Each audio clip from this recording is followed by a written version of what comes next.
To give stock. I appreciate that. Ocean Ranch is a special place and has been a big part of my life for many years. Ironically, let me close this window. I think when I started out as environmental scientist, and then through that, I was a specialist, and now I'm the supervisor of this team. So had a long role in it. And normally I would talk about CEQA permits process, because that's where we're at. Now we're to implementation. So I'm going to do it a little bit different, but I am going to talk about CEQA at the end. I think there is a disclosure I need to give though, and that is we do have everything here permitted and paid for that I'm presenting. So, and that's a big part of the story. And that was the previous story again. And I think I presented that back in, I don't know, 2019 or what, pre-COVID when we last met. So here we are today. Ocean Ranch Restoration Project, and really what this is about is restoring the form and function of an estuary and a dune system. And I cannot tell the story without talking about essentially 3 of the 4 parts, or all 4 parts. So I'm going to do that. But over half the presentation is about dunes. So like I said, I'm Mike Van Hattem. I'm a senior environmental scientist here in the Eureka Field Office. I'm part of a group that used to be called Coastal Conservation Planning. We ditched the planning. Now we're called Coastal Conservation Humboldt Del Norte. Our motto is conserve now, plan later. And we partnered on this project primarily with Ducks Unlimited. Ducks Unlimited has been fabulous. The engineer on record, Steve Carroll, April Zahn is our permitting guru, was very helpful throughout. A number of people have participated in this, but I'm going to mostly leave it at that, except for the next few people I want to acknowledge, because I am a wildlife biologist, so I didn't start out with dunes, but I grew into dunes and estuaries for that matter. And I'm going to share that story with you here. So you can see that's Ocean Ranch, Mammophila Dunes on the left, estuary on the right, Spartina estuary on the right. Oh, let me see if I can advance this. How do I do that? Okay. So I believe in the mission of the Department of Fish and Wildlife, and every talk I give, I say it. So the mission of the Department of Fish and Wildlife is to manage California's diverse fish and wildlife and plant resources and the habitats upon which they depend for their ecological values and for their use and enjoyment by the public. And you can see in this case, on this particular wildlife area, we're struggling with biodiversity, keeping native plants. Still plenty of wildlife out there, but seriously impaired habitat. On the bottom, of course, the dunes. On the top, the estuary. You're all familiar with the invasion that's happened here on the North Coast and really throughout the state with these 2 plants. So a little bit of background on the Eel River Wildlife Area. The Eel River Wildlife Area actually started with the North Spit of the Eel River. It was given to the department from the State Lands Commission for $1 back in 1954. And it was for the purpose of coastal wetland habitat, even though we're talking about dunes and then that transition to what was the estuary.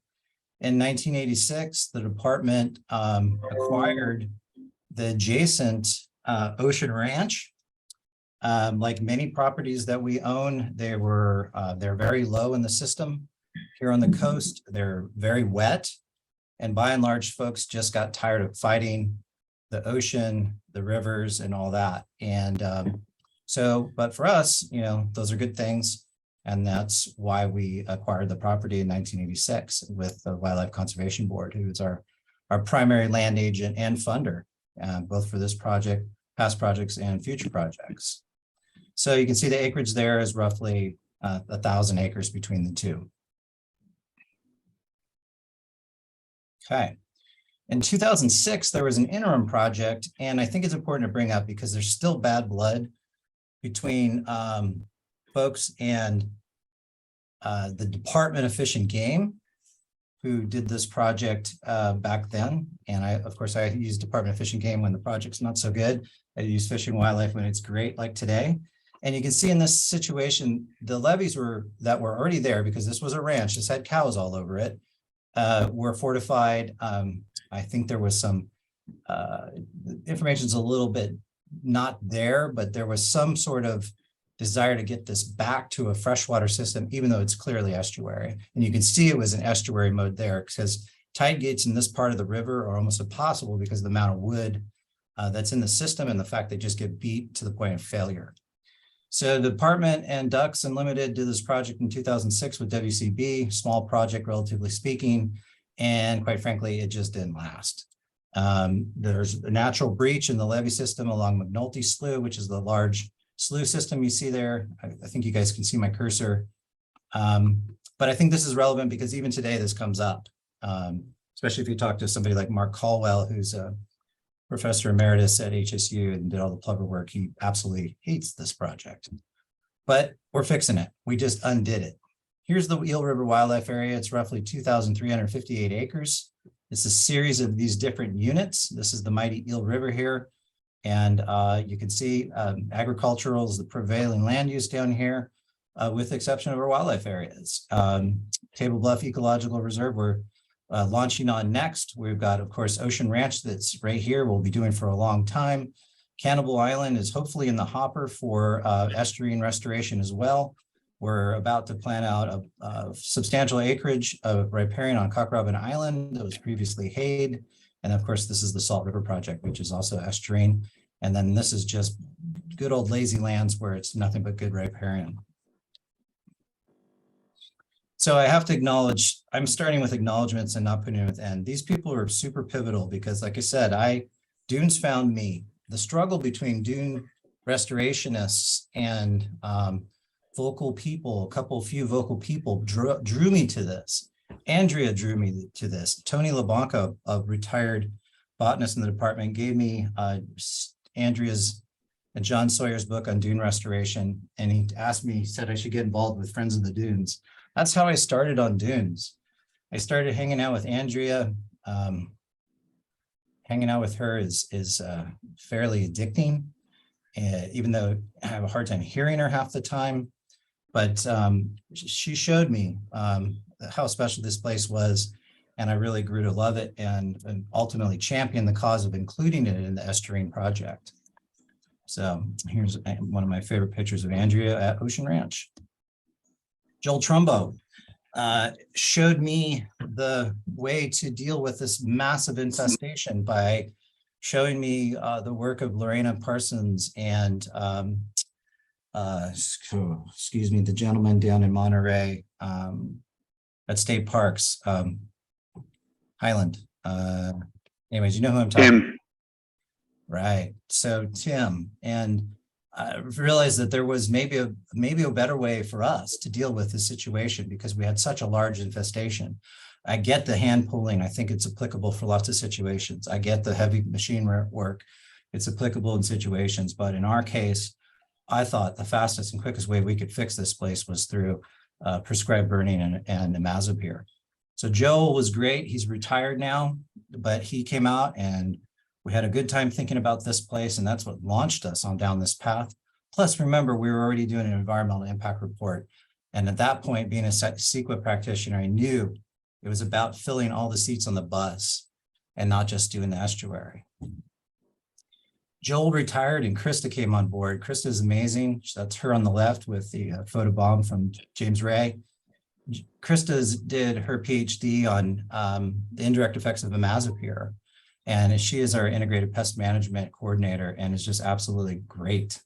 And we call her our spray boss because at the end of the day, we've set up this project to have a series of backstops. Krista's one of them. CAL FIRE is another with the prescribed fire. And then you can see the team on the right there, James Ray and Kelsey McDonald.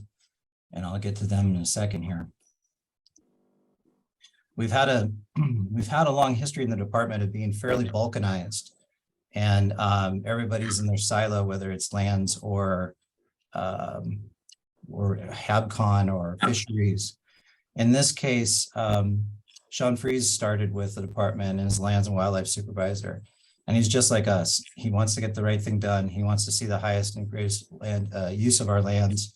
And he's been a champion of these biodiversity projects. He's also a pretty good grill guy, and we highly value his collaboration. Gordon is also a professor emeritus here. Gordon is, many of you probably know Gordon. Gordon is a magnificent guy. He taught me the way of sense of natural communities. He's also a CEQA wonk like me, and we, through CEQA, have done a lot for sensitive natural communities. Our dune restoration project is about sensitive natural community conservation. It's not so much about the listed species, although they will all benefit from it. It's really about putting dune mat back on the landscape because of its intrinsic value. James Ray. And then what other thing happened? Gordon retired about 80% through CEQA. And I had the pleasure or lack of pleasure in finishing that action. And but it allowed me to promote and become the supervisor and pick my team. And unlike most folks around here, I actually got to pick my team. I picked it based on implementing this project and others. And I have some of the best, most motivated people I could ever have. James Ray is my senior ES. He can do everything. He's an estuarine ecologist. He can manage contractors. He can, hell, I bet you he operates equipment when I'm not looking. But he was foundational in the early development of the project because he used to work in our marine region. We effectively stole him from the marine region, and he's just done a fabulous job implementing Ocean Ranch and coordinating all the things we're doing out there and rallying the troops to get it done. So yeah, hats off to James. We couldn't do this without Kelsey McDonald. Kelsey jumped on board. Today is her year anniversary at DFW. I can't believe the things that she's done.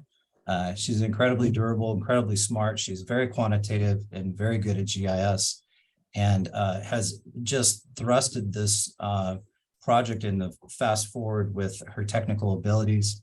And you all know about her from our work on that Andrea spoke of earlier this morning with how sand transported in the dunes and how the dunes are shaped. But she's just been great. She's our plant ecologist, and she's doing all kinds of things for our coastal conservation group.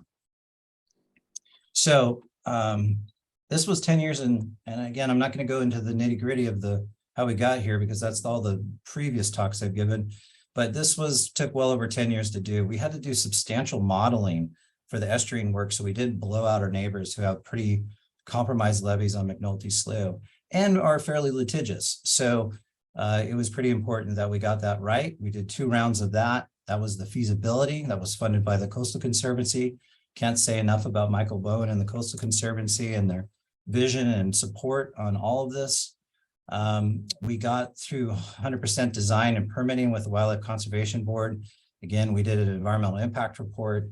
And that was really the way that we thought would be best to propose the things that we're doing. Again, we proposed and permitted ourselves to do the dunes in all 3 forms, hand pulling, or mechanical and or herbicide and fire.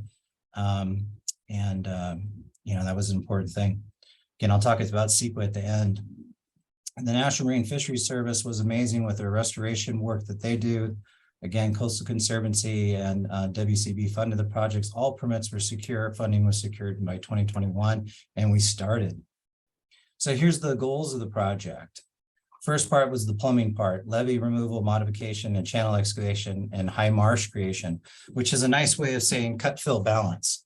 But also important for lots of diversity as the sea rises. You know, this part of the world is literally the triple junction of the 3 plates that come together. That's why we have so many earthquakes. You've probably heard about those. And it's also subsiding naturally because of that subduction zone. So this part of the world is sinking faster than about anywhere on the coast of California. So, you know, getting the project right and not, you know, again, form and function versus, you know, what restoration goal we had, you know, and but these were the critical elements. So we had the big plumbing part, get the estuary to breathe. I'm going to talk about that next. We improved public access. I'm going to skip over that part, but just know it's a heck of a lot better than it was. There's a non-motorized boat launch. There's parking lots. There's pavement. There's picnic tables. There's view boards with, you know, we got tribe assisted information. And then the other 2 parts, we're going after Spartina in a big way, and we're going after Amalfi. Most of this talk is about the dunes, believe it or not. So here we go. This is the earthwork. This is what we started with. This is what most of the money went to the project. 95% of our funding was for these dinosaurs to replumb the estuary. That it consisted with removing this levee up here, connecting this, having a breach here, getting rid of this levee, creating this channel all the way out to connect the hydrology of this feature, removing this levees down here, creating a channel out to North Bay, more wood, even though there's so much already out there, ditch blocks, high marshes, and this is where we essentially cut, fill, balance, but created an area of high marsh for to deal with sea level rise. We also did the same thing down here. We had to pivot midway because that's what happens when you do big projects. You have to make choices and do things within this area that was studied. So here's some pictures of how grand this was. You got to come see it. It's too big to take photos of. But first thing we did was we dewatered it and we took out an amazing amount of biomass. Here's James Ray doing some of the early characterization in 2018, doing what he does with the dry suit on. Here's Chris Loomis, who sort of led the fishery side, and then the various folks that contributed. This is when we have area B down to just a small area and doing the final seining. The biomass in this feature and these features was unbelievable. The sheer number of top smelt, flatfish, perch. We even had some longfin smelt, certainly sculpin and crabs. And turns out the tidewater goby is flat out common in this part of the world. Here's some of that levee work. And here's where, in a one glorious moment when an inner channel was connected with an outer channel. You see, this is the constructed channel. This is when the estuary re-entered the large area that we had built. This is kind of what it looked like. These tracked haulers were just going 24/7 out there while these giant channels were built. We built goby shelves, which are large depressional areas. We built high marsh ridges. We did all kinds of complexity in here. And we took care of a fair amount of Spartina. So you can see this is just a massive project. This is sort of towards the end here. This is some of the public improved public access components of the project are quite nice. You can see this inner channel that goes up to a boat launch zone here. You can see these this off channel or connected goby ridge or goby depression. Just heterogeneity in general added to this former grazed for over 100 years and levied off dairy farm. So let's talk a little bit about native marshes. We're Salicornians, and we're united in bringing back our salt marsh. We have a couple of endemics. Humboldt Bay's owl clover, quite nice. Castanea, Point Reyes birdbeak, both rare plants. Our shorebird use in this part of the world is amazing. This is the Pacific Flyway. And this Humboldt Bay in particular is extremely important. This is an extension of it. The shorebird use of this place already is just unbelievable. We know that there's incredible invertebrate assemblages and algae diversity. And, you know, from the other perspectives, there's enhanced waterfowl hunting. And then, of course, these estuaries are so important for several salmonids and juvenile fish, Chinook in particular. So native marshes, super important. We want them back, but we have a huge problem out there. We have over 150 years of Spartina densiflora infestation. So it's decadent, it's huge, it's daunting at best. This is an advanced infestation. We all know about how bad dense flowered cordgrass is. We know the Western governors have pledged to cooperatively eradicate it, and we're supposed to have it done by 5 years ago. So, anywho, working on it. Here's other problem. Gets around by seed. The racking alone of seeds post-project is unbelievable in the units. But here's the units that we connected, D, C, and B. You can see there's not as much Spartina in here. We have mechanically treated that. You can see it's quite dense in the area open to a breach. There's a breach down in right there. So we have our hands, we got a lot to do here. We got this color 61 to 100%. This is some of the preliminary mapping done by our previous colleagues at the department. And you can see there is a lot of Spartina to manage. This is all mud flat. This is all driftwood. You can see here's day one of us going at it with backpack sprayers. Here's Krista. You can see that very concerned look on her face. This is the moment of the day before when we were traversing these channels and getting stuck and realizing this was going to be living hell, dealing with Spartina at this scale with the treatment techniques that we currently have to be able to do. We did mechanical work when we had the contractors here with the heavy equipment. We got the Spartina grinded per directions that Andrea and the Coastal Conservancy and others have come up with. And we've all our high marsh that we created has been seeded out with this lovely plant, Grandilia. But nevertheless, we do what we do. We're fired up. Here's the moment of. These smiles went away quickly when we got out to about there, but that's all right. And that's all I'm going to talk about for now when it comes to Spartina densiflora, but we have a lot ahead of us. And there is 3 of the 4 elements of this project. So now let's talk dunes. So we're in an interesting spot in the world. We have the mighty Eel River that comes out literally where we are. And then it does this interesting thing that others can explain better than I can, where it effectively goes north due to nearshore currents. And so our spit, the North Spit, is actually prograding and prograding rapidly for that matter, whereas the South Spit is overtopping and is basically retreating at this point. This is Ocean Ranch. You can see it here. This is the Cannibal Island unit that we're going to hopefully do next if that ever gets to go, which we hope it will. Here's Cock Robin Island. If you remember the map I showed you, this is where we're doing a fair amount of riparian planting in the near future. But all that comes out and goes onto our dune.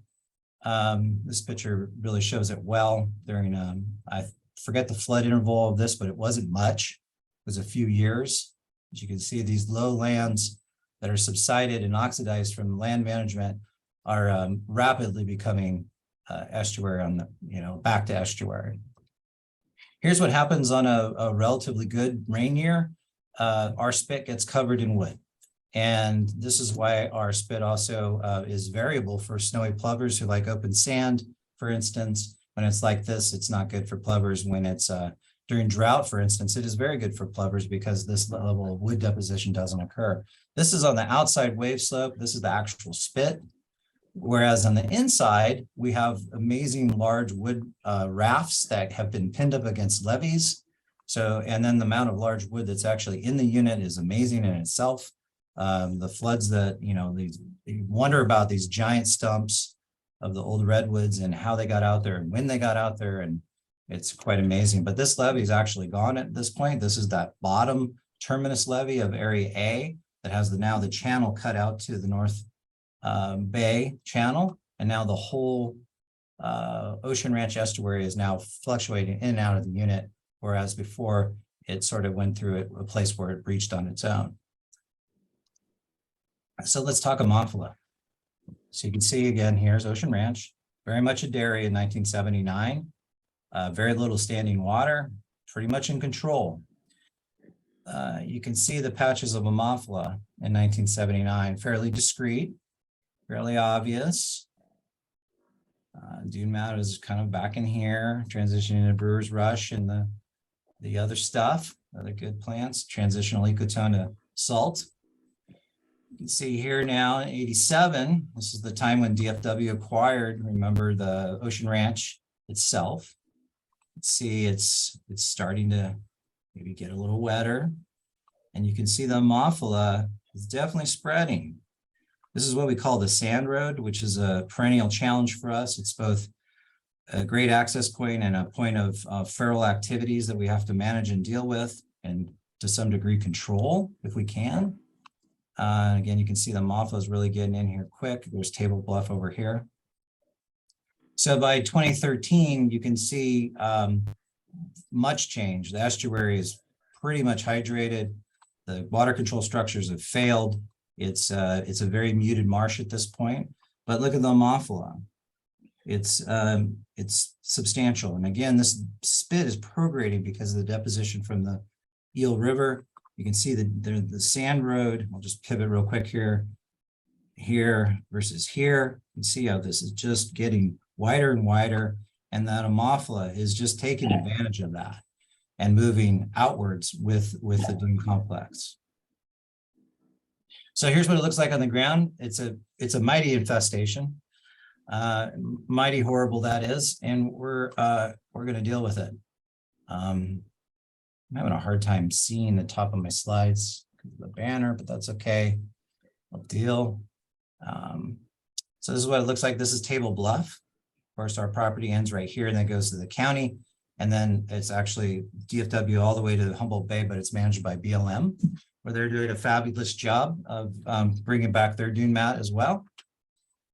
This is what it looks like south from that picture. So you can see the current foredune, the trough, the previous foredunes, and this trough just goes on forever. And it's decadent, large, Ammophila with a ton of wood. Remember, the spit has got so much wood in it. So you think about the complications of the same mechanical treatment here with the amount of wood you would intercept and have to deal with. We had to deal with it with fire this time, and it was interesting, and I'll talk about that a little bit. But you can see we have a lot of Ammophila. In, I don't know, 2005, I started being interested in these fires that would happen out here because, again, people access this on the sand road. They start fires either purposely or accidentally, who knows, it happens. This was the Earth Day fire that happened in 2005, and this is what it looked like shortly after. And this was about 32 acres, and I realized that, wow, fire in itself, if it would carry, could do a lot to sort of turn the tide on invasives versus natives, and in a way, it started to look pretty good. Of course, this is a temporary spot. It would go back to all Ammophila like it was prior to, but there was clearly a profound response by the native vegetation. And again, look at all that wood. So we're dealing with a heck of a matrix of wood and sand when it comes to the North Spit of the Eel River. Again, our project's about sensitive natural communities. We were early on in conversations I had with others. People said, don't make it about plovers. Don't make it about, this, that, and the other thing. And with Gordon's tenacity for sensitive natural communities, conservation, and what was growing in me, it was all about sensitive natural communities. We don't currently have this species on our spit, or this one. This one certainly seems like it would be a candidate to bring to our spit. We have plenty of Gillia, and we have a ton of Beachlea where our dune mat persists. Laurel and I helped Laurel Goldsmith back when she was doing the status review. Look at Beachlea in that particular year, the plants were quite small because of drought and precipitation events. And you can see this was rather painful counting this, but this was the distribution, and this completely mirrors our dune mat, or what's left of our dune mat, where we still have some sand moving. This is the actual spit of the Eel River, and this is just sparse enough, and the plant seems to like it. So, but we do have a tremendous amount of Beachlea. Our goal is to do everything we can to recover it and have it just to be downright common. And we're on our way to do that. Here's how we sort of, we think about the project. So again, we have a primary treatment area that we're doing first. And the next slide shows it even better. Here's the secondary treatment area. And the reason why this is secondary is not because it's not important. In fact, it's very important. It's just ephemeral because the river in the early 1990s came out right here. So we're sort of thinking about it as last rather than first. And we'll get there. But by the time we get there, we'll have figured out this. And you can see that the Ammophila cover is relatively high in our various cover classes. It's right here, 61 to 100%. So lots and lots of Ammophila, basically wave slope, Ammophila, dune mat. And you can see the dune mat here stands out well. And then again, is the sand road as a reference point. Some of my favorite plants of our dune complex. This dune system is a little different than the rest in the littoral zone, actually turns pink during its flowering period because of this plant. It's quite nice. Okay, so this is Kelsey, where Kelsey comes in. She's our quantitative wizard, our super motivated plant ecologist. She's our restoration ecologist. She's great. She might want to say stuff here. I'm going to let her talk. This slide and next slide is really all her, and she's better at it than me. Hi, I'm Kelsey McDonald. I'm an environmental scientist at CDFW, working for Mike. Over the last year, one of my main projects has been designing and starting to implement restoration monitoring at Ocean Ranch. We've been using Survey 123, which has been great. I cannot recommend it enough because you don't have to do data entry. And we are monitoring percent cover of vegetation as well as species composition. We have really diverse native dunes. The dune mat, when you have dozens of species, it can be really time consuming to estimate percent cover by species. So we are going with percent cover of the vegetation types and also just marking the total species composition in each plot. So that will enable us to do some analysis of species composition by area and by restoration treatment, as well as, characterizing our reference areas, and we'll be able to tell if we are having a restoration begin to look exactly like our reference areas, or be able to see if we'll create a new community out there.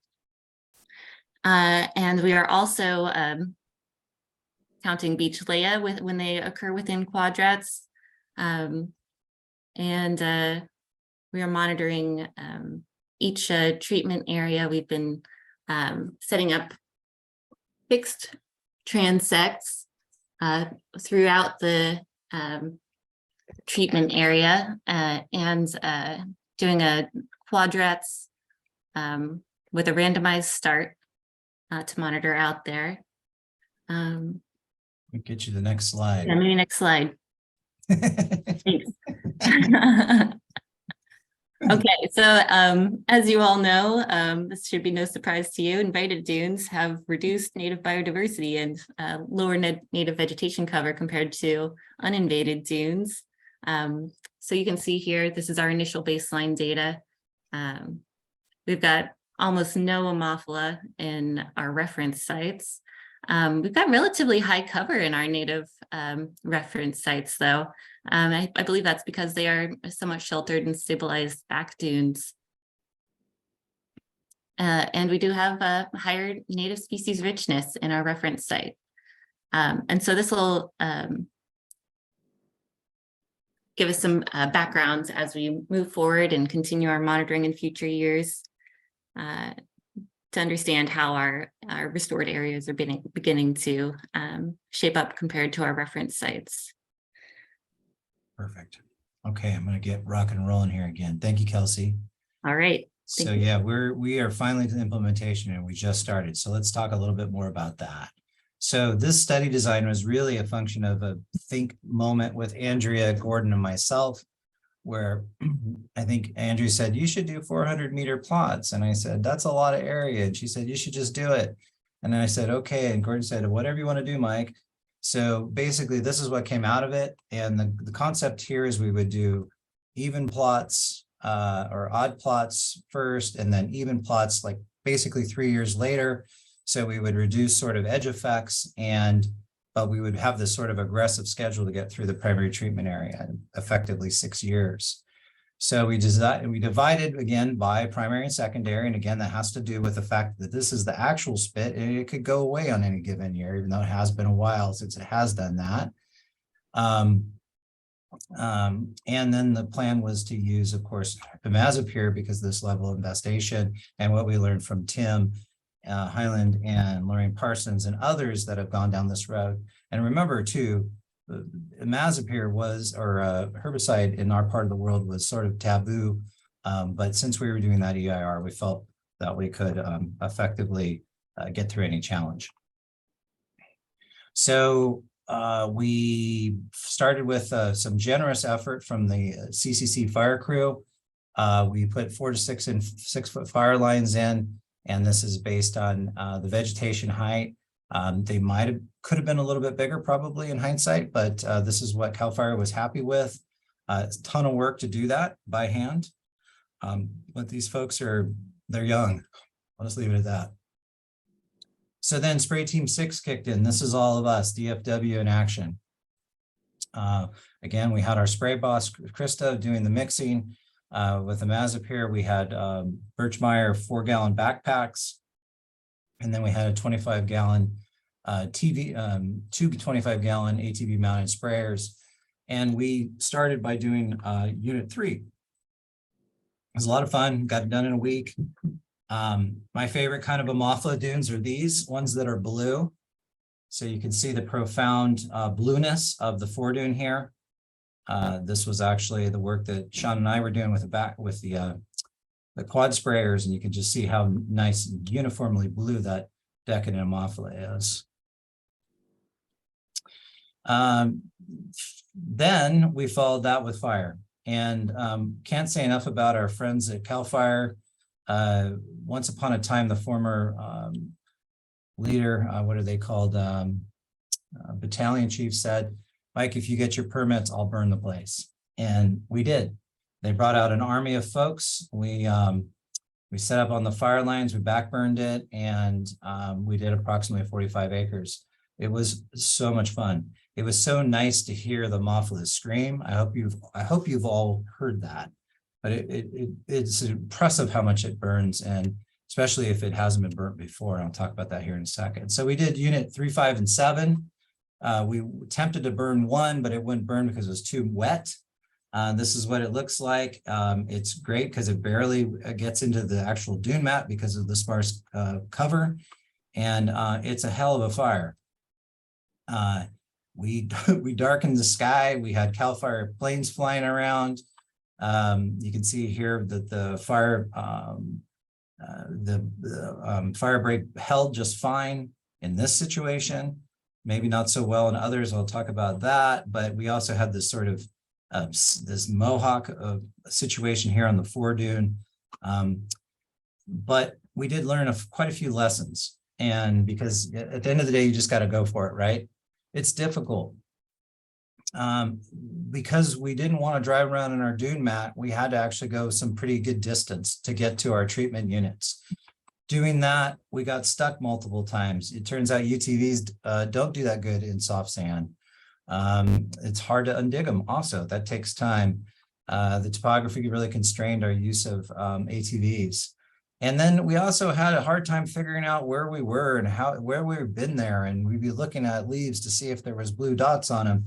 So we devised this sort of technique here where we could keep track on our phones, essentially where we are, and we assigned treatment cells. So we evolved as we were going to get this done. Density of Ammophila is important for prescribed burn planning. Some areas just didn't carry fire. And I say that down here again, because you can't say it enough, but the fire scars, the previous fire scars really matter. Ammophila may look dense, it may look like it will burn, but it can be challenging to get it to go. And your plant ecology eyes can kick in and you can really start to see what's going to burn and what's not. But we ran into fire scars that really prevented good coverage. We also had a hard time keeping the fire where we wanted it to be, despite all these people and all this attempt. This is what this is. This is the fire jumping the fire line and going into another unit. And of course, that really messes with our study plan. Of course, this is real life and how it works, but it causes people like Kelsey to have to do pivots when it comes to analysis, and we want to minimize that. Smoke management can be a challenge. We had the approval of everyone to go forward, but we still managed to get in trouble. And I'll show you a picture of that. And then we had the amount of wood that's in our dunes actually be problematic too, because once we were in trouble with the air board, the ongoing fire that would smolder was quite a problem as well. Here's a great picture of at the end of the first day where we had generated all this smoke. And then you have the fog rolling in, and then all this smoke settled in the Eel River Valley. This is the town of Ferndale, the Cream City. This is the town of Fortuna, the Friendly City.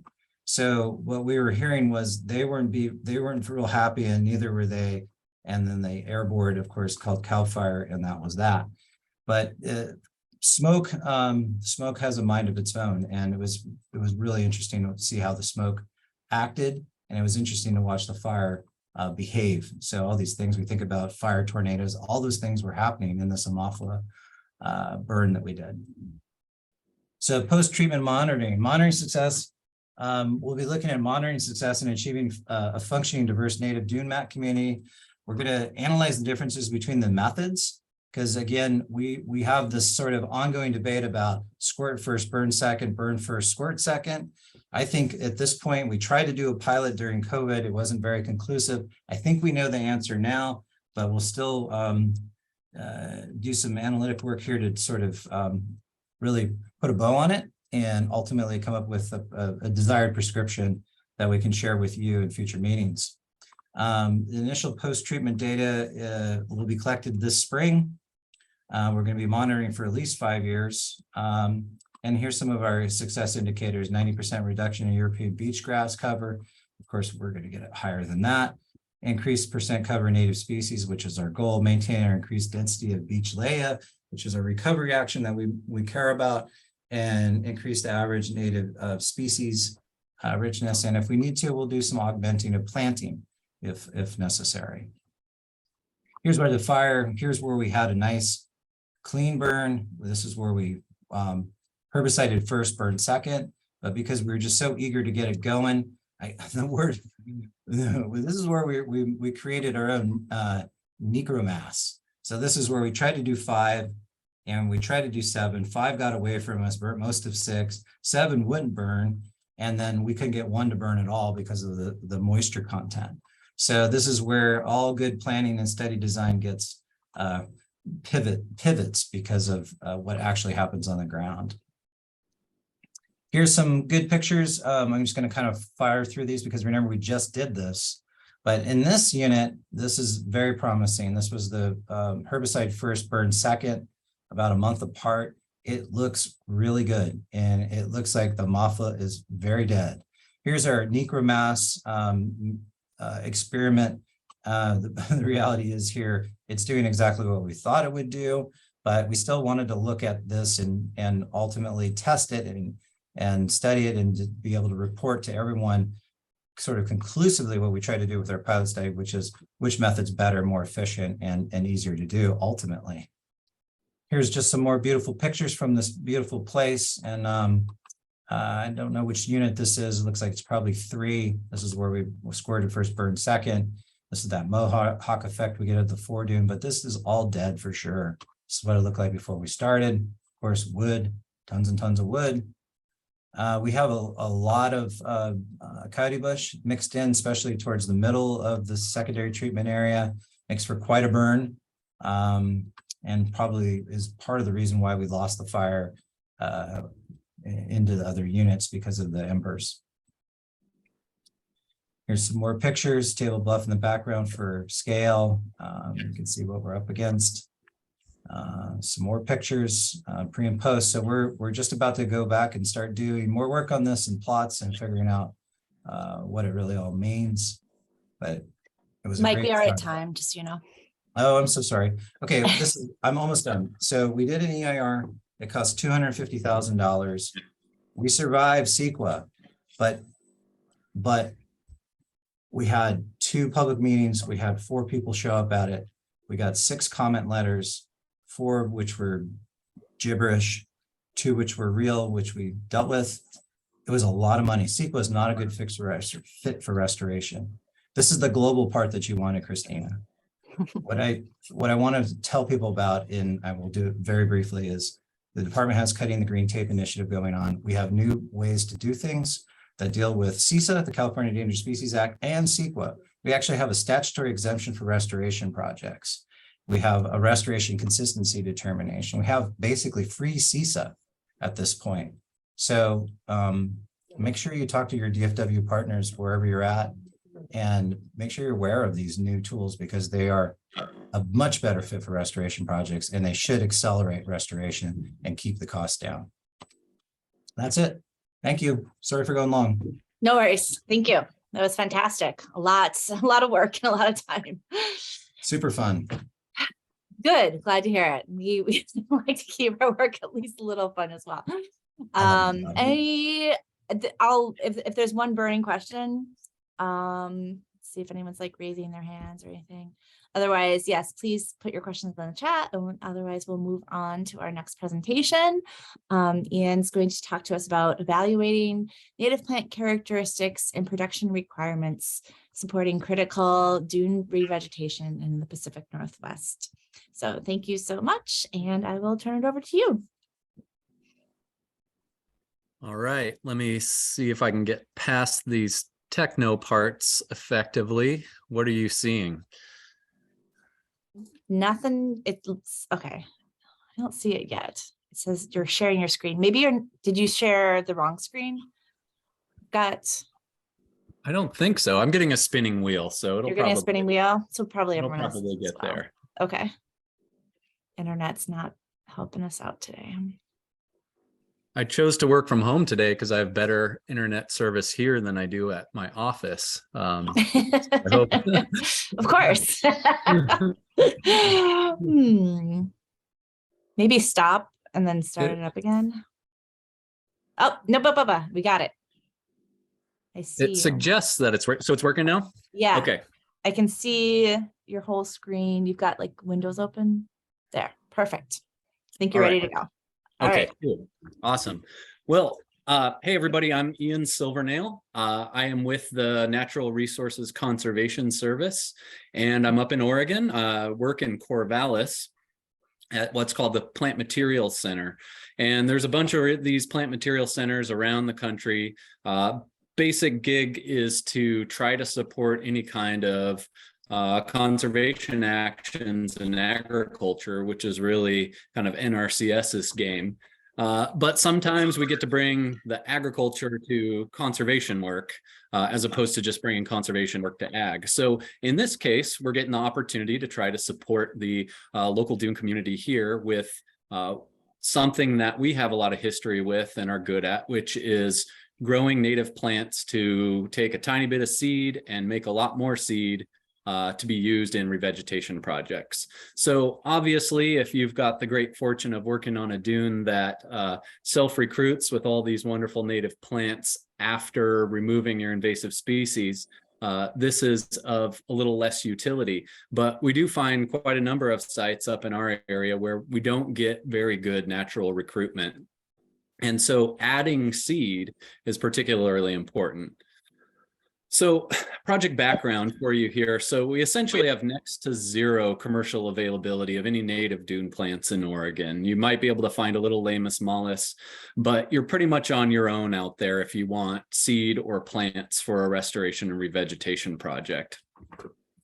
And if you start diving a little bit deeper into that array of species and looking at what's known about them, at least horticulturally and in relation to seed farming, there's really not a whole lot of information available. A lot of these species, to the best of my knowledge, don't have formalized protocols for how to do seed amplification in a farm environment. And of course, you take that to the next step and then say, okay, well, maybe we can make a whole bunch of seed of these things, but how do we effectively actually revegetate a dune with native seed or container plants, et cetera? And there's a small amount of practice of that in the state of Oregon. And this has been great listening to you all today, getting to pick up on lots of tips and tricks and people who I'm going to pester for more information going forward. But really driving a lot of this in our state is that wild seed collection opportunities are really limited for most of the native dune species. There's a handful where you might be able to collect enough for direct seeding purposes on a small restoration project. But any large restoration project that requires seed and plant materials in the dunes in our area is hamstrung by the lack of availability of those materials. Further informing that, and this kind of gets at why myself and colleagues are involved in this, even though we live inland in the Corvallis area in the Willamette Valley, the commercial native seed industry in Oregon is really located heavily in the Willamette Valley. There's some sites in Southwest Oregon as well, a couple of growers down in that area, but commercial native seed is not produced at any significant scale on the coast of Oregon. And so with that existing infrastructure that exists in that industry, our thinking is, let's look at these species and figure out what can be farmed for seed production in our more developed soils, in our hotter, drier summer scenarios that we have inland versus on the coast. And of course, there will be a subset of species that just hate it and don't want to perform well in our scenario. And we'll need unique solutions for seed increase, given how limited our wild populations are in this area.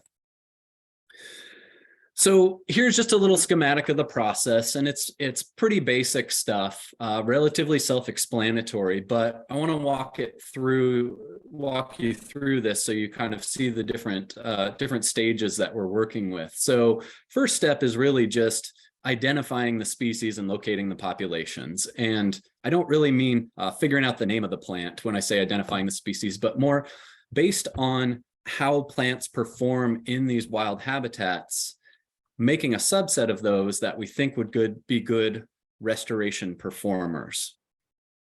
And that doesn't mean necessarily every plant. So following that is the wild seed collection phase, formalized germination testing phases, looking at container production requirements, and just some basic practical questions like, does it perform better in a particular mix in these containers, or do we need a different mix? Do we need a certain size pot? When do we start them, and how long do we grow them to meet our kind of outplanting dates, et cetera?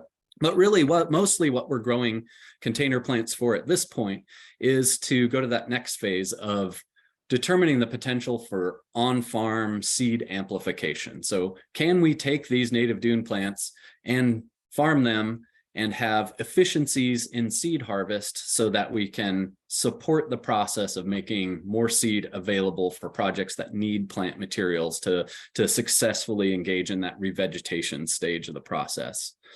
And lastly, that all filters into that center picture of looking at effective revegetation methods. We're not there, but this is all leading into that. And so I'll talk a little bit more about that as we get through some of these species stories and some of the farming scenarios. So way too much to read, but I wanted to toss this up there so that in case anybody's interested in grabbing a screenshot or something like that, so you know which species we're actively working with. Now's a good chance to do that. So we're actively working with 28 different native species to try to better understand that whole process from seed collection, germination requirements, container requirements, seed amplification possibilities and successes and requirements, and seed cleaning requirements. There's another dozen plants beyond this that as a broader community, we already have a decent sense of how to work with them. And, you know, this is more common plants like yarrow, which would occur in a dune, but also occurs in many other habitats. And there's plenty of practice in the native seed farming world to understand how to work with about a dozen of these. So in total, this will give us a suite of perhaps up to 40 species or so to be able to work with for revegetation. Before I get into specific plants, though, and some of the challenges and successes, I want to camp a little bit here on talking about the physical traits of the plants and how that really plays into these seed farming challenges or successes. This is a graphic that comes out of a native seed production manual that our center put together several years ago, which includes some of those more generalist dune and other habitat plants, those dozen that we already have a decent sense for. But ultimately, we plan on assimilating the information we create and essentially creating a appendix or addendum to that document that focuses on dune plants and their production requirements. But if you look at this chart here, we've got agronomic crops on the left. So this is your wheat or peas or brassica species you might grow for seed, what have you, any kind of improved crop versus native plants and a very generalized look at their traits. I'm sure we could all think of a species that doesn't meet some of those native plant traits, but in general, here's a broad view of some of the challenges that translate to a seed farming environment. Native plants often have some dormancy mechanism, not all, but one of many kinds of different dormancies to stimulate germination. When you can get them to germinate, sometimes that germination is staggered and they're slow growing. That directly relates to the kind of care that is required in a seed production field. And the last three are really about what relates to harvesting. If flowering is indeterminate and kind of goes on over a long period of time while the plant has other stages, buds and ripe seed, etc., that creates a big challenge in figuring out how to efficiently and financially efficiently harvest seed. When you get to that variable maturity stage and you have seed shattering on the ground while some seed is still maturing, how do we be efficient in that process of farming them given those particular challenges? A few to add to that are the habit of the plant. A lot of native dune plants are pretty prostrate in their growth form, or they hug the ground. And if they don't stick their flowers up and their resulting seed heads up off the ground, that makes it way harder to do any kind of efficient seed harvest in a farm scenario. And then regrowth after cutting is another one. Some of these plants we're finding that it's difficult to do any kind of mechanical efficient seed harvest. And so cutting the whole plant is one way to gain some efficiency in the process of seed harvest, as opposed to having to harvest individual clusters of flowers by hand. But if we cut a plant to the ground, what does that do to the longevity of the seed production field? Or is it just a one and done opportunity? So these are some challenges we face on an individual species basis, and requiring different solutions in many different for many different species in order to be efficient. So a run at harvest methods that we try to utilize before we get into the species, because this is really what creates a lot of efficiencies or inefficiencies in a seed farming scenario. And so our goal would always be to try to use a combine to harvest a plant. It is wonderfully efficient. That's the machine on the far right-hand side. It really only works for a small subset of natives that we work on, though. With a combine, you get the whole plant harvested, or at least the height at which you cut it.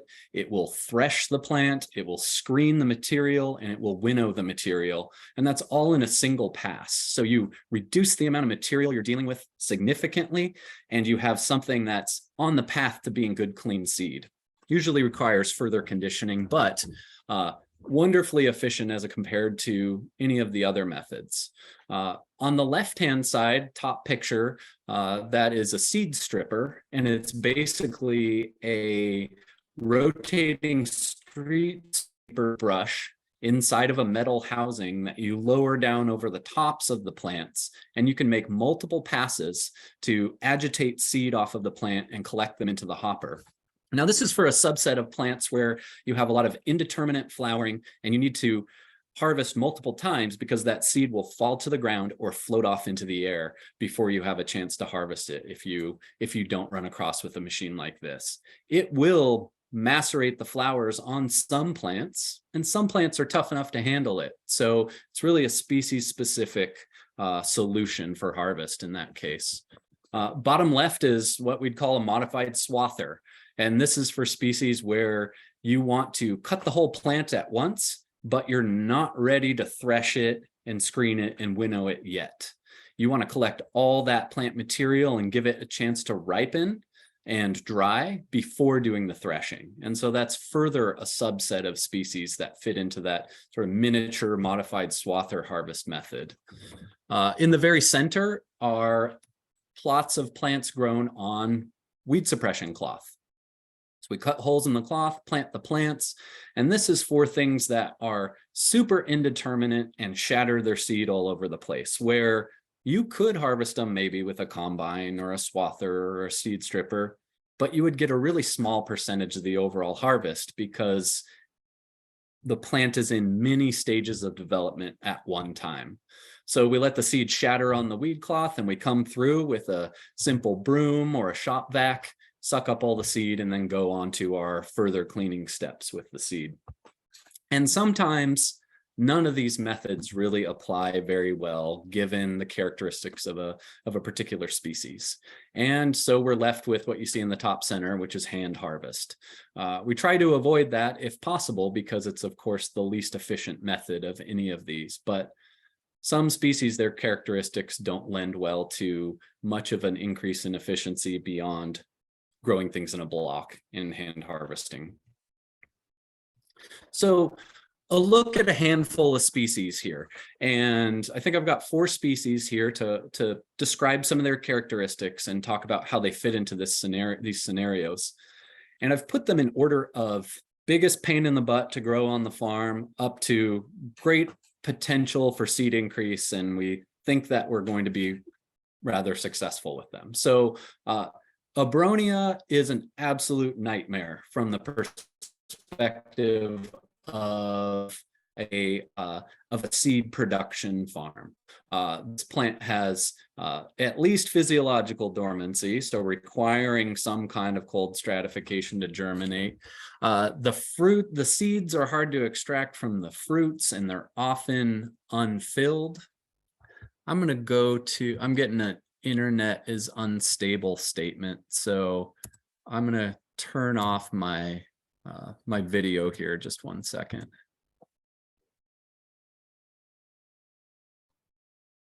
You're doing okay. I Okay, mean, hopefully every once that in a while. improved. Yeah, I think you're Mine? mostly okay. Okay, well, just go dark for these last handful of slides here so it doesn't skip around. That's often what comes next. So with this plant, you get a lot of fruits that are unfilled that are very difficult to clean, staggered germination, slow resulting growth, a highly prostrate habit. I don't know about what happens if you cut it for seed harvest. Maybe somebody in the audience does. It's very indeterminate. So you get all these developmental stages at once. And when the seed matures, it just kind of, the clusters of seed just kind of crumble apart onto the sand underneath the plant, like you see in that far right picture. So a total nightmare for seed production on a farm. Obviously wonderful in the wild. Likely scenario that's a solution for this species is to not focus on farm-based seed production at all, and to really focus on restoration sites as nurseries for seed production with an overrepresentation of this species. Let's get a little easier though. Let's see. Not advancing now. So you're about at time, Ian, just so you know, too. Okay, I'll cut a species out, but I'm unfortunately not advancing here. Oh, fast. Okay, well, we'll do this one if this is where my slide is going to sit. So this is a species that we're having good experience with and we think is going to be pretty easy to seed farm. Big-headed sedge. It's got some challenges. It's slow, but the big key here is that it holds its heads upright and holds onto the seed long enough that you can do a combine pass, a single pass to harvest. So we have a field there you see in the third picture. It's been in for, this will be its a year and a half in the ground. So it's second full growing season going forward. Longer lived perennial, so it hasn't flowered yet. But if indeed it does flower well, we expect to be able to do a single combine pass harvest and be successful. Since I'm running low on time, I'm going to skip some of the other species that I wanted to describe and just go to the very end. Again, I'm not seeing an advancing in my slide, but I'll just wait and talk out the last minute and see if it moves forward. So the next stage is to continue to work with a lot of these species on basically making lots of plants and making lots of seed. The goal is in fall of 2024 to move forward in partnerships with the bigger dune habitat land management agencies in the state, which would be the state parks and the U.S. Forest Service with the Siuslaw National Forest, in a experimental scale and reintroduction process where we look at different forms of the plant material and gauge success of revegetation. So that would be comparing seed introduction with container grown introductions. And then other important questions like, do you scarify seed first before you put it out? Do you need to do any kind of sand stabilization in order to promote establishment? Are successional plantings and seedings valuable? I'm not seeing an advancement. I wanted to offer my email if anybody had anything to discuss further on the topic with me. I'll toss it in the chat if anybody wants to talk about plant propagation or has experience with seed farming. And with that, I'll end. All right, thank you so much. Yeah, really important component of restoration, and thank you for all that information. And yeah, please feel free to throw your email in the chat so people can connect with you. All right, so we'll move on to Karina, who's going to share with us her presentation about using dune restoration on urban beach as a coastal resilience approach. It's telling me I need Ian to stop sharing first. Yeah, let me see there we if go. I can. Okay, great. All right, we can see your screen. Hey, let me just-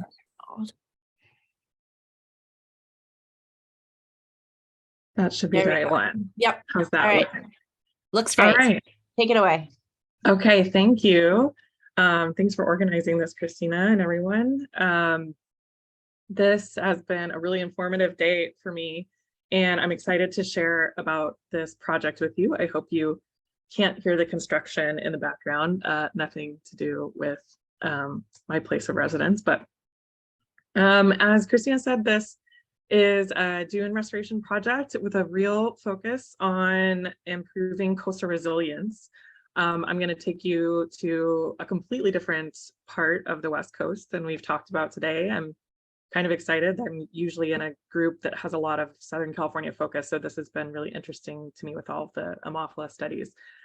This case study that I'm going to present today is on Santa Monica Beach in Los Angeles County, a place that is notorious for nourished, heavily groomed, and incredibly managed urban beaches with millions of visitors. So some different challenges, and I'm going to walk you through some of our key results here.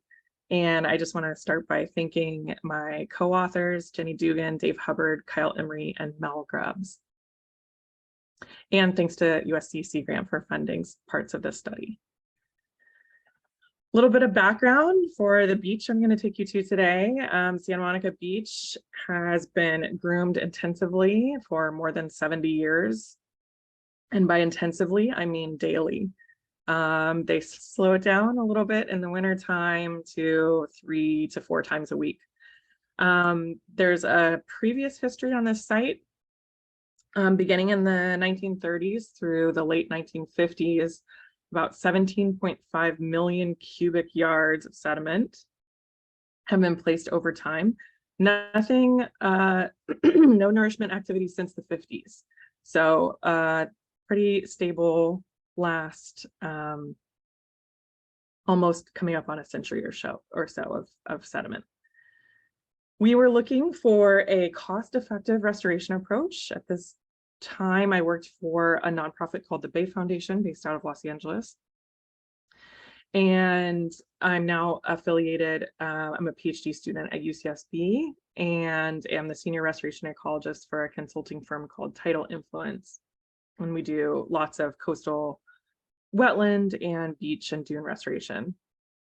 We were size limited at the time of implementation, in part to not trigger CEQA and in part because all of the local communities were looking for a demonstration project. We had folks that didn't even believe that plants could grow in sand. So completely different communities. They are used to seeing these big, wide, flat, groomed, nourished beaches in Los Angeles County. There's almost 30 miles of them. And so we had a pretty significant lift to kind of connect the stakeholder community with this project. The city of Santa Monica maintains the land. It's California State Parks for the owners. Some funding was provided by US EPA, Annenberg Foundation, and USCC grants. And I'd also like to note that it is on unceded Gabrielino Tongva tribal lands, and to thank them for their participation in this project. They were very excited to see native plants go into an area that has been overmanaged. So I mentioned one of the primary goals of this project was to improve coastal resilience. And by that, we were exploring whether we could allow for native plants to start dune formation in a heavily urbanized scenario, and whether that would keep pace with sea level rise. And as we all know, dunes are great at being dynamic and accreting and moving sediment around. And we wanted to see if that would be a feasible coastal resilience opportunity for these miles and miles of groomed beach that have also very little ecological function associated with them. We were hoping to promote this as an alternative to some of the other activities being considered, like seawalls, and just a massive series of groins. So we did it very simply. This is my only slide about implementation. I have really enjoyed hearing all today about the different strategies of herbicide maintenance and even the burn strategies and all of the different activities to remove invasives. In this case, we started with a blank slate. A beach that has been groomed for 70 years had almost no ecological function happening on it. They tried most of the time to leave at least some of the area below the high tide line, but no vegetation, no wrack, no logs, no boulders, no nothing. And so to implement the project was really straightforward. We wanted to try the most cost-effective approach possible. We put in a perimeter sand fence just to delineate the project area, central post and rope pathway so people could interact with the site, a couple of interpretive signs, and seeded with 4 native dune species for Southern California. Just reiterating a couple of the project goals. Again, our first and primary one was to evaluate it to see if we could improve coastal resilience versus just continuing beach nourishment activities or moving to hardscape options, while also benefiting the wildlife and engaging the community. Like I said, there's it's approximately 15 to 17 million visitors per year to this beach. It's a huge stakeholder community, not just the local residents, but lots of people come from inland to the beaches in Los Angeles to avoid the heat in the summer, to try to escape some of the heat activities in downtown. Because this was the first pilot project of its type in the region, we had pretty robust scientific monitoring. I'm going to try to walk you through a few of the results today, and I'm happy to direct you to places to get the rest of them if you're interested. Primarily, I'm going to be talking a little bit about the geomorphology and topography and vegetation. First, just a couple of photos to orient you. The next couple of slides have a series of photos. The top photos are about 2 months after we implemented the project. So you can see at this point, the sand is just kind of smoothed out. You can still see some of the driving tracks. This is after we seeded it and hand raked it in. And then you can start even seeing a little bit of dune accretion due to alien processes along the perimeter sand fence. So that in all these photos, the top one is the oldest, a couple of months after the implementation.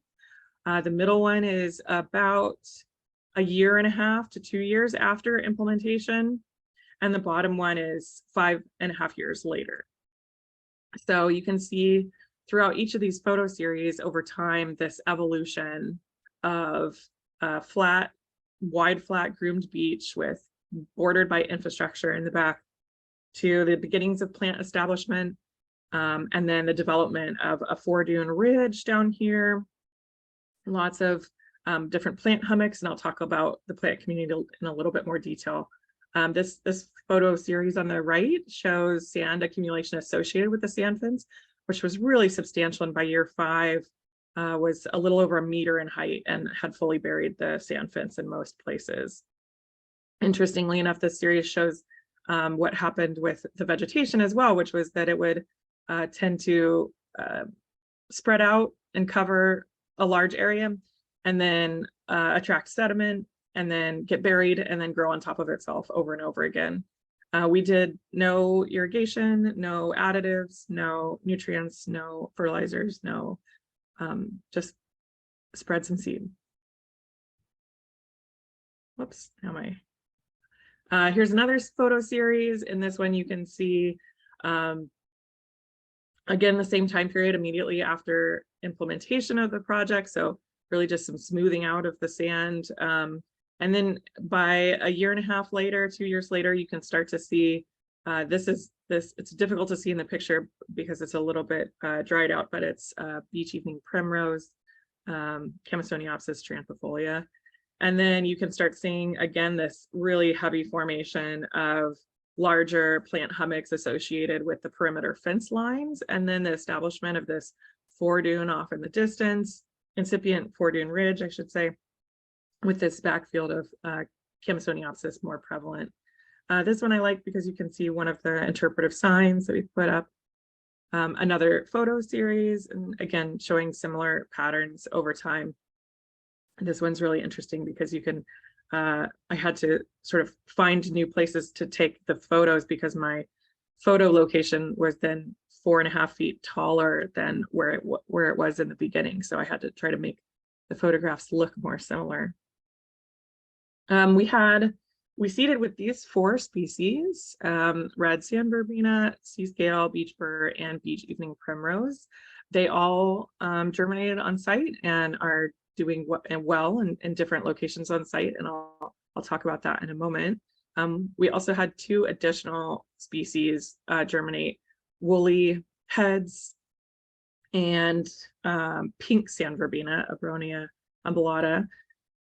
And then also had a little bit of European sea rocket, Caechili marittima, but we were able to weed that out very effectively with just hand restoration, and after a couple of years it stopped coming back. This is drone footage that Kyle Emery, who's a postdoc at UCLA, took. You can see all the groomed beach, just big, wide, flat groomed beach. We're coming up on the project area here. You can see a lot of sediment associated with the fence line and this incipient 4-dune ridge here that's forming and has several large patches of Nebka, small plant hummock Nebka dunes. And then again, we go back into what's another one of our control areas where it's sort of an ecological desert. Because that was quite a quick video, I'll just point out some of the elements so you can see them in a little bit more detail. This is the oceanward side of the project. The entire project area is just over 3 acres. So very small comparatively to some of the ones that we're talking about. But again, we needed this pilot demonstration project in this area so that we could start having these conversations about what a beach would look like if it had native plants instead of being groomed all the time. We navigated a few fears. Some of them were related to safety, and I think we accommodated them very well. Lifeguards wanted to be able to maintain access if they needed emergency driving or anything like that to be able to go over the site. And of course, we said no problem. We had some concerns about trash, but I'll show you why those were unfounded in the data. And then, yeah, again, just a very straightforward concept that we're hoping to scale up and replicate at a much wider scale. The predominant wind direction suggests that aeolian processes are driving the sand accumulation on the site. You can see that the predominant wind direction lines up very nicely with the tails of the Nebka dunes. One of the things that we tracked was elevation over time. There's a couple of slides here. This one shows 2 different restoration transects. And as the colors get brighter, apologies to those who have color issues, but essentially as the project ages in time, we see increases in elevation, especially associated with the back sand fence. So just to orient you, the 0 line is at the back sand fence. And then we start getting into the swash zone at about 50, 60 meters here. But perhaps most notably is this formation of the incipient foredune ridge, which roughly sits between 30 and 40 meters along the transects, along these profiles. And you can start seeing that form over time. And then in other parts of the site, this is at the southern part of the site, you can actually see this just slow increase over time across the whole site. Lots of sand buildup in this southern half, and I'll talk about why that is in a moment. And again, this is associated with the restoration area. And then we had control transects. And what you'll see here is a very lack of topographic variability here. You do not see the formation of some of those geomorphic elements like the ridges. And essentially the grooming just sort of moves the sand up and down and around over time. So pretty much a similar pattern on all of our control transects. And again, that's largely due to a grooming effect, not due to sort of the sand kind of movement effect. And we can track on these slides that have the black and white graphs on them, the restoration will always be the circles, the line with the circles, and the control sites will be the triangles. In this case, we can track the evolution of the increases in elevation over time. So this is the volume change in meters, in cubic meters per meter of shoreline. And so we can use our elevation transects to average and assess that. And roughly it looks like it's showing a little bit of a logarithmic growth. So at some point it'll probably taper off, but has accumulated a lot of sediment in the meantime. And I'll quantify that for you in a moment. Here's the digital elevation model that my colleague Kyle ran for us. And you can see we've outlined in black here this incipient foredune ridge. You can see a few things going on in this visual. One is this really distinctive perimeter sand fence. It's the oranges and reds around the perimeter. Another is the formation of this foredune ridge. And then interestingly enough, the northern part of the project site had a little bit of a depression where the sand blew and sort of started stacking up in the south area. This is really in line with the predominant wind direction, which blows sort of in a kind of southeasterly direction, if you can see my mouse moving around there.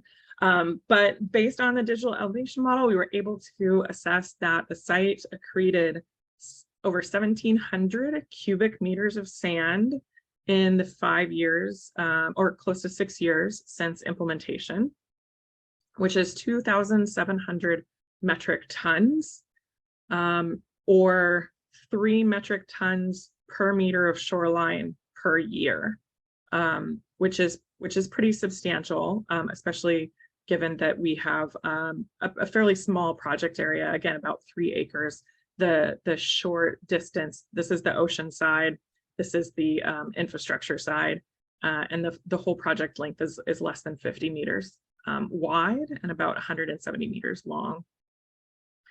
And then we did a separate analysis of the foredune only. So we made the assumption that most of the sand seemed to be accumulating against the sand fence areas. And so we wanted to do a separate foredune analysis to see what would have kind of naturally accreted even without sand fencing. And it accreted by itself over 540 cubic meters of sand, or 870 metric tons within that almost 6-year period, which means that it was about 1.2 metric tons of sand per meter of shoreline per year. Interestingly enough, vegetation cover increased very slowly over time. You see a little bit of a bump here at the end, but still stayed steady. We've done a few surveys since this, about 5 to 7% overall cover. So low, but still high enough to accumulate sand and have this feedback loop relationship with the sand accretion. These are the 6 species that I mentioned earlier, just a couple of photographs of each. This is the woolly head in the upper left-hand corner, and then the other Abronia species that neither of which were seeded, but somehow found their way there. I'm not sure what the source population was because there's not really vegetated beach systems in Los Angeles. There's small patches in a few places.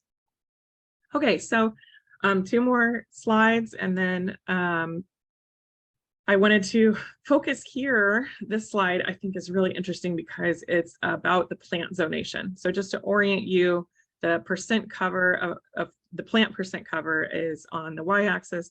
On the x-axis is the beach transect zone in meters. So this first point here is the 0 to 10 meter zone. So very close to the back sand fence, perimeter sand fence, and then going into the ocean on the right-hand side of each graph. And so notably, what's important is that Fore-Dune Ridge that I was talking about is right around here in this 30 to 40 meter zone of the beach. And we can see that even though the plants were hand broadcast seeded, all 4 species, evenly across the site, just raked in, they started developing into zones almost immediately after the initial germination and dieback phase. So this is about 2 years after the initiation of the project, little less than 2 years. And we can see that this purple line here is the primrose, largely makes up this back dune plain area, planar area. And we can already see the formation of this Fore-Dune Ridge dominated largely by red sand verbena and Atroplex species. And we didn't even catch the beach burr really in the, it's this green line that looks like zeros, but it just was because it wasn't caught on the transects. And then we can compare that to very recent data from last month. And so the top graph is still the same data. I just fixed the y-axes to be the same percent cover so that we could compare them kind of over time evenly. And then again, you see this really heavy dominance by the red sand verbena and this Fore-Dune Ridge. Another couple of the other species seem to really like it there, whereas the primrose has developed this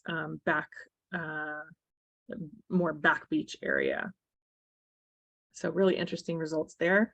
Again, they were seeded evenly across the site. So a null hypothesis would have been that they were sort of at whatever level they came in at, they would have been fairly consistent across the site.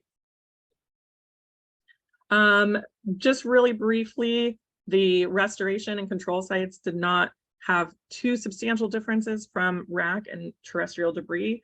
The differences that you see with the restoration being a little bit higher on most of them is likely due to the above the high tide line, anything that kind of gets washed up into the site doesn't get groomed away, whereas the control site does. There is some remaining rack, very little rack and terrestrial cover because of the lower, not being groomed below the high tide line. One of the big questions prior to implementing the project was what was going to happen with trash. Trash was the primary driver for the need to groom across the site. We found incredibly low trash cover in the restoration site throughout the entire project. A little bit higher, there's a couple of instances of higher trash in the control sites outside. The trash that we did find was largely just discarded things like tennis balls or a flip-flop or a couple of chip bags or something like that. It wasn't the high density of small trash that the groomers thought that would be left behind. One of the things that was interesting is that there's some instances of if you build it, they won't come. And this, so far, 6 years later, the beach hopper abundance, the amphipod that's associated with rack, amphipods that are associated with rack, did not really substantially differ from between the restoration control sites. In fact, with the exception of one instance, they tracked pretty evenly. And this could be due to a few things. One is that this site is sort of an island. Not sort of an island, it really is its own habitat in an island of groomed beach. So maybe they weren't able to get there, or they weren't able to reproduce with enough densities to really become a high density area for food source for snowy plovers and things like that. There's also continued disturbance. Even though it's not groomed, there are lifeguard vehicles and other LA County Department of Fish and LA County Department of Flood Control vehicles and beaches and harbors that drives in front of the site. So there's still potential disturbance effects there. Last note is that in almost 70 years, I think it's 68 years, this western snowy plover had not nested in Los Angeles or Orange counties. And our site in 2017 was the first one to have a plover nest.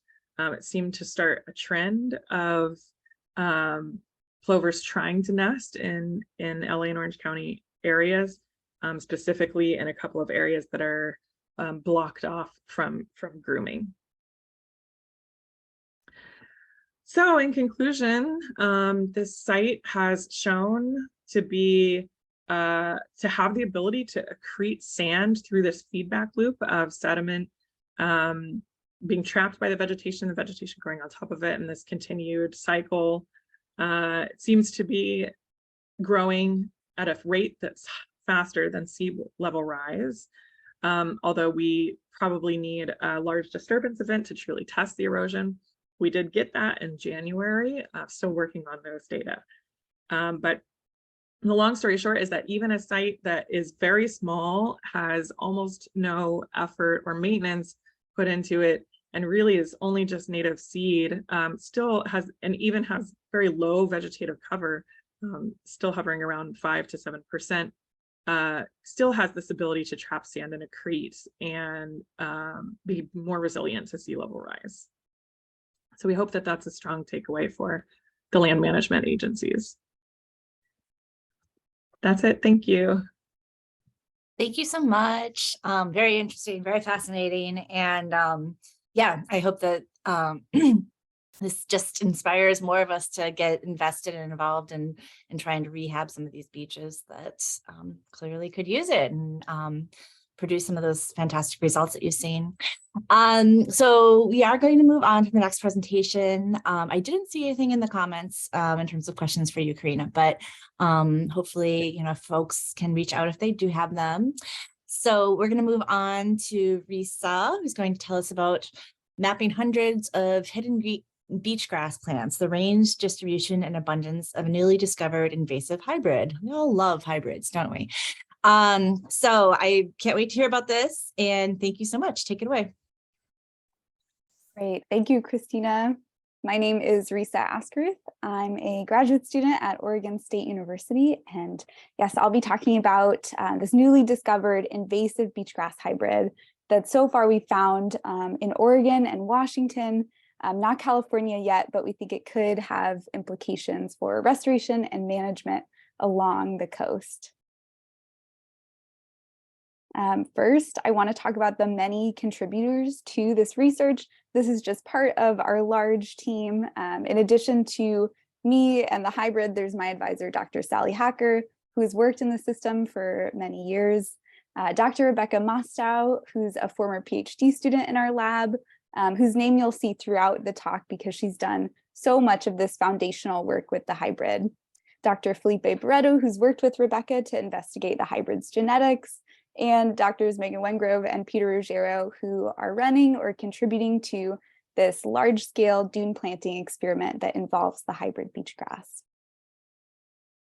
So as has been talked about throughout the day, we know that invasive beachgrasses are transforming dunes, making them much more homogeneous, lowering species diversity, and stabilizing them. And on the Pacific coast in the Pacific Northwest, there's actually 2 different species of beach grasses. In California, we're all familiar with Ammophila arenaria or European beach grass, which is the dominant beach grass in the southern extent of its range, but it's really broad. It extends through Mexico and Canada. But in the north, there's also another beach grass, or Ammophila breviligulata, American beach grass, and this is the dominant in the northern part of its range. And these beach grasses overlap in northern Oregon and throughout Washington and British Columbia.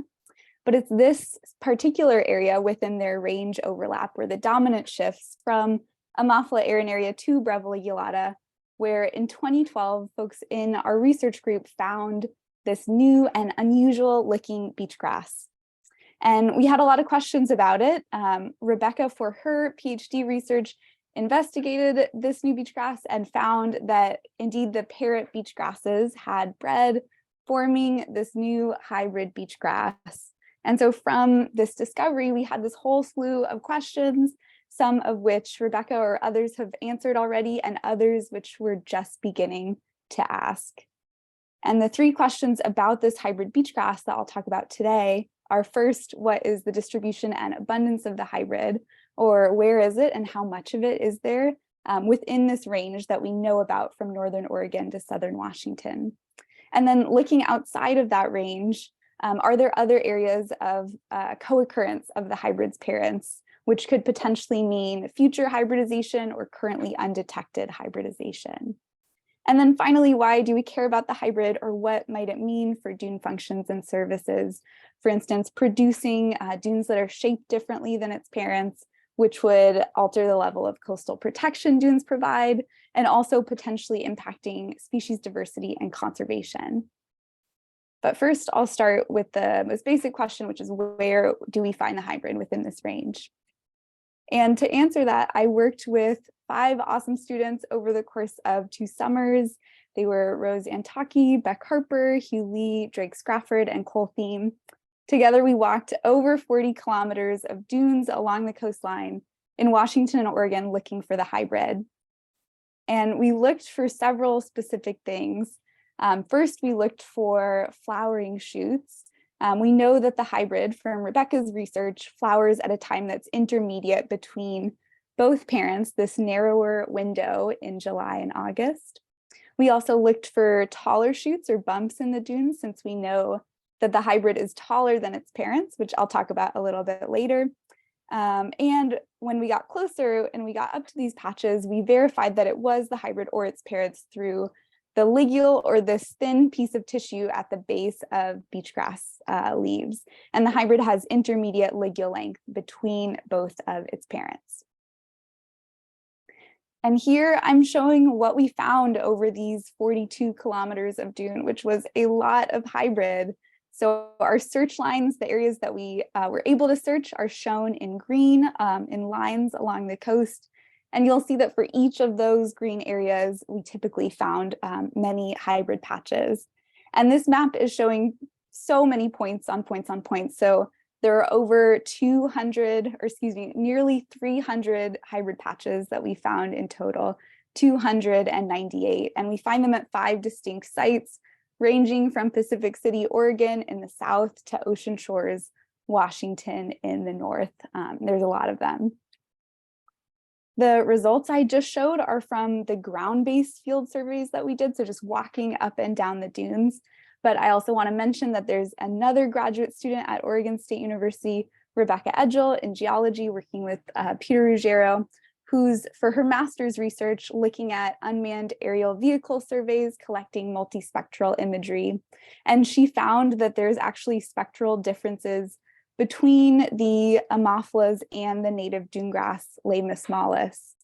So this is an early but potentially much more efficient way to detect vegetation or dune grass differences instead of walking along the dunes.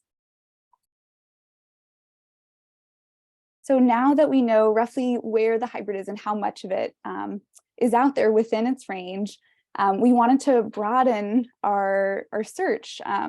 We were able to walk 42 kilometers over 2 summers, but this whole range is a lot more than 40 kilometers. And there's a citizen science project that our research group had that was spearheaded and run by Rebecca in partnership with Oregon Shores Conservation Coalition, led by Jesse Jones, that I'm helping to continue. And this community science project is housed on iNaturalist. I included the QR code in the top left, which will stay up for a few slides, which anyone can post any observations of the hybrid or its parents, and it will help with this research. Rebecca also developed several educational and outreach materials that are on the site that help folks identify the hybrid and its parents through its range, its ligule, or other characteristics.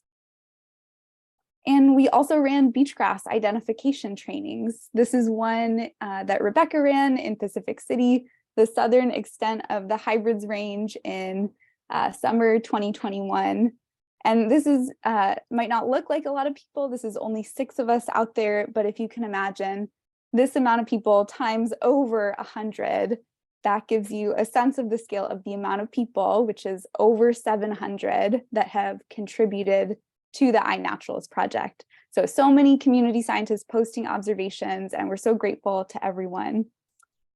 And this data helps us answer this question about parent distribution and co-occurrence outside of the hybrid's currently detected range. And so what I did was I looked at all of the parent observations posted on iNaturalist of Ammophila arenaria and Ammophila breviligulata. I combed through the 1,200 plus observations, and I pulled out ones which I felt we could be pretty confident about their species ID. And then I mapped their range in order to get a sense of where we might find the hybrid in the future, or where we just haven't found it yet. And so what we see from this map is that we find Ammophila arenaria and breviligulata in the regions where we already knew it was. So they mostly occur within the ranges that we thought, but there are several areas where we didn't know that they were. And we only were able to find out because of this iNaturalist data. And so I want to zoom in on several of those areas. Starting in the north, the west coast of Vancouver Island is just covered with observations of both parent species. And I think it's really likely that the many folks posting iNat observations up there will find the hybrid in the coming years.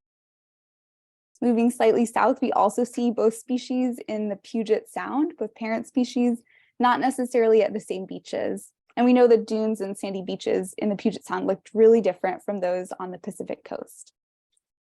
And then from site visits that we've made to Neskowin and Newport, Oregon, we know the species co-occur just south of the hybrids range. And then in California, there are several observations that are posted on CalFlora, a different site, by people who I think are in attendance today, of these remnant populations of Ammophila breviligulata that are likely still there among a sea of Ammophila arenaria. So there's this one posted in Eureka, California. And then there are others posted on CalFlora near San Francisco. And then there was one more posted near San Jose, but without pictures. And we haven't been able to visit these sites. They're just a little bit too far. So it's tremendously helpful. If any folks in California see Ammophila breviligulata and are able to post it online or get in contact with us, it would be hugely helpful. And now, after talking about the hybrid and its parents' range across the Pacific coast, I want to touch on what the hybrid might mean for coastal dune functions and services, starting with dune shape and coastal protection. In terms of the hybrid's dune building traits, we see that it grows at high densities, similar to Ammophila arenaria and denser than that of Ammophila breviligulata. And then we also know that it grows taller than both of its parents in the field by about 10 centimeters. And these two traits of height and density are important for the amount of sand that beach grasses capture and the shape of dunes that they'll produce. From past research, we know that Ammophila arenaria has this more vertical growth form that leads to these taller, narrower dunes. Ammophila breviligulata has a more lateral growth form, forming shorter and wider dunes. And we still have questions about the shape of dunes produced by the hybrid, but what we know about it so far, including its height and density, indicate that it could produce dunes that are both tall and wide. And so this could have important implications for sand stabilization and coastal protection from flooding and erosion. And then lastly, I want to talk about the important implications of the hybrid for species diversity and conservation, because we know that both of the hybrid parents pose threats to some native species, especially the western snowy plover. And so I was interested in just first asking the question of where or what is the hybrid's proximity to threatened bird habitat? What does it even look like first before quantifying impact? And so when I mapped this distribution using threatened bird habitat from the U.S. Fish and Wildlife Service in both Washington and Oregon, here I'm showing Washington first, we see that the hybrid is already within critical habitat areas of both the western snowy plover and the streaked horned lark. And so in the insets here, you can see that co-occurrence at the tip of Long Beach within the wildlife refuge, in the southern portion of Grays Harbor, and it's close but not yet inside the habitat in Ocean Shores, Washington. And the story looks a little bit different in Oregon. So in Pacific City and Fort Stevens, Oregon, the hybrid isn't yet inside or super close to critical habitat areas of the snowy plover, but it is near a management area at the tip of the Clatsop Spit in Fort Stevens. And this co-occurrence is especially concerning, not just because its parents are invasive, but because of several different things we know about the hybrid from two different experiments.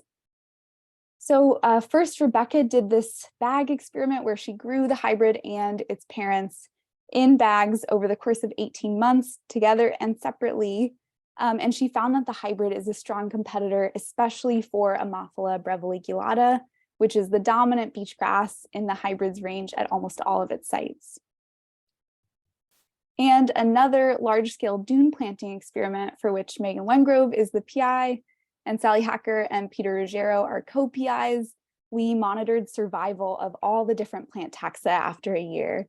And what we saw is that the hybrid had greater survival by far than any other taxa. And so these two pieces of information, its competitiveness and persistence, could have important implications for managing the hybrid, especially in these threatened bird habitats. And I want to stress that this story is complicated, so the hybrid could have many different implications for sand stabilization and also threatened or native species. And this is only just over 10 years after we first saw what we didn't even know was a hybrid. So there's still a lot of questions that have yet to be answered about the hybrid's effects. I thanked several people along the way, but there's many more. So in addition to those folks, there's people who helped with fieldwork support, all of the 700 plus folks who've contributed to the iNaturalist site. Thank you so much. The managers who have given input on this project and several of the maps along the way, as well as our funding sources, Oregon Sea Grant and the Northwest Climate Adaptation Science Center. I've included the QR code here and then also my email if anyone wants to get in contact or has any questions about this.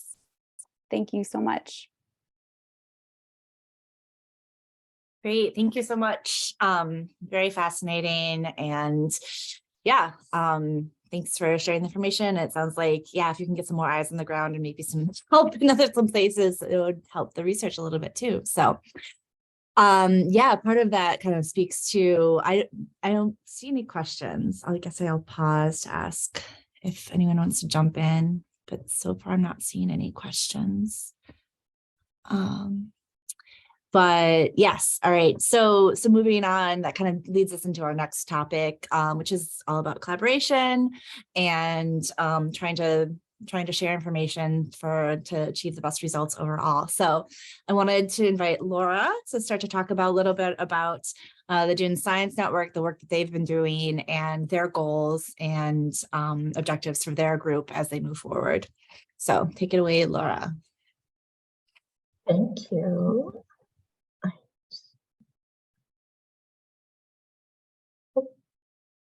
So how's that? All set?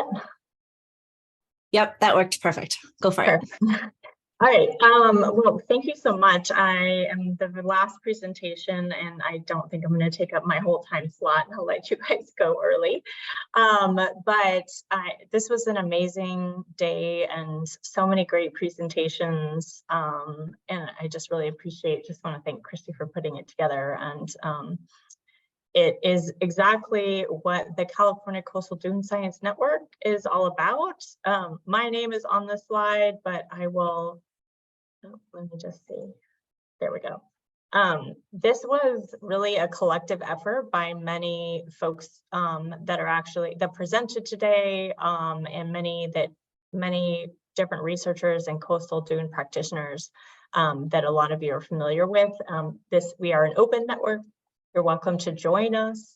But essentially, this was just a groundswell as not just dune restoration projects were happening, but these sort of, as you saw in Karina's presentation, these sort of like new projects where we're starting from zero and trying to rebuild dunes.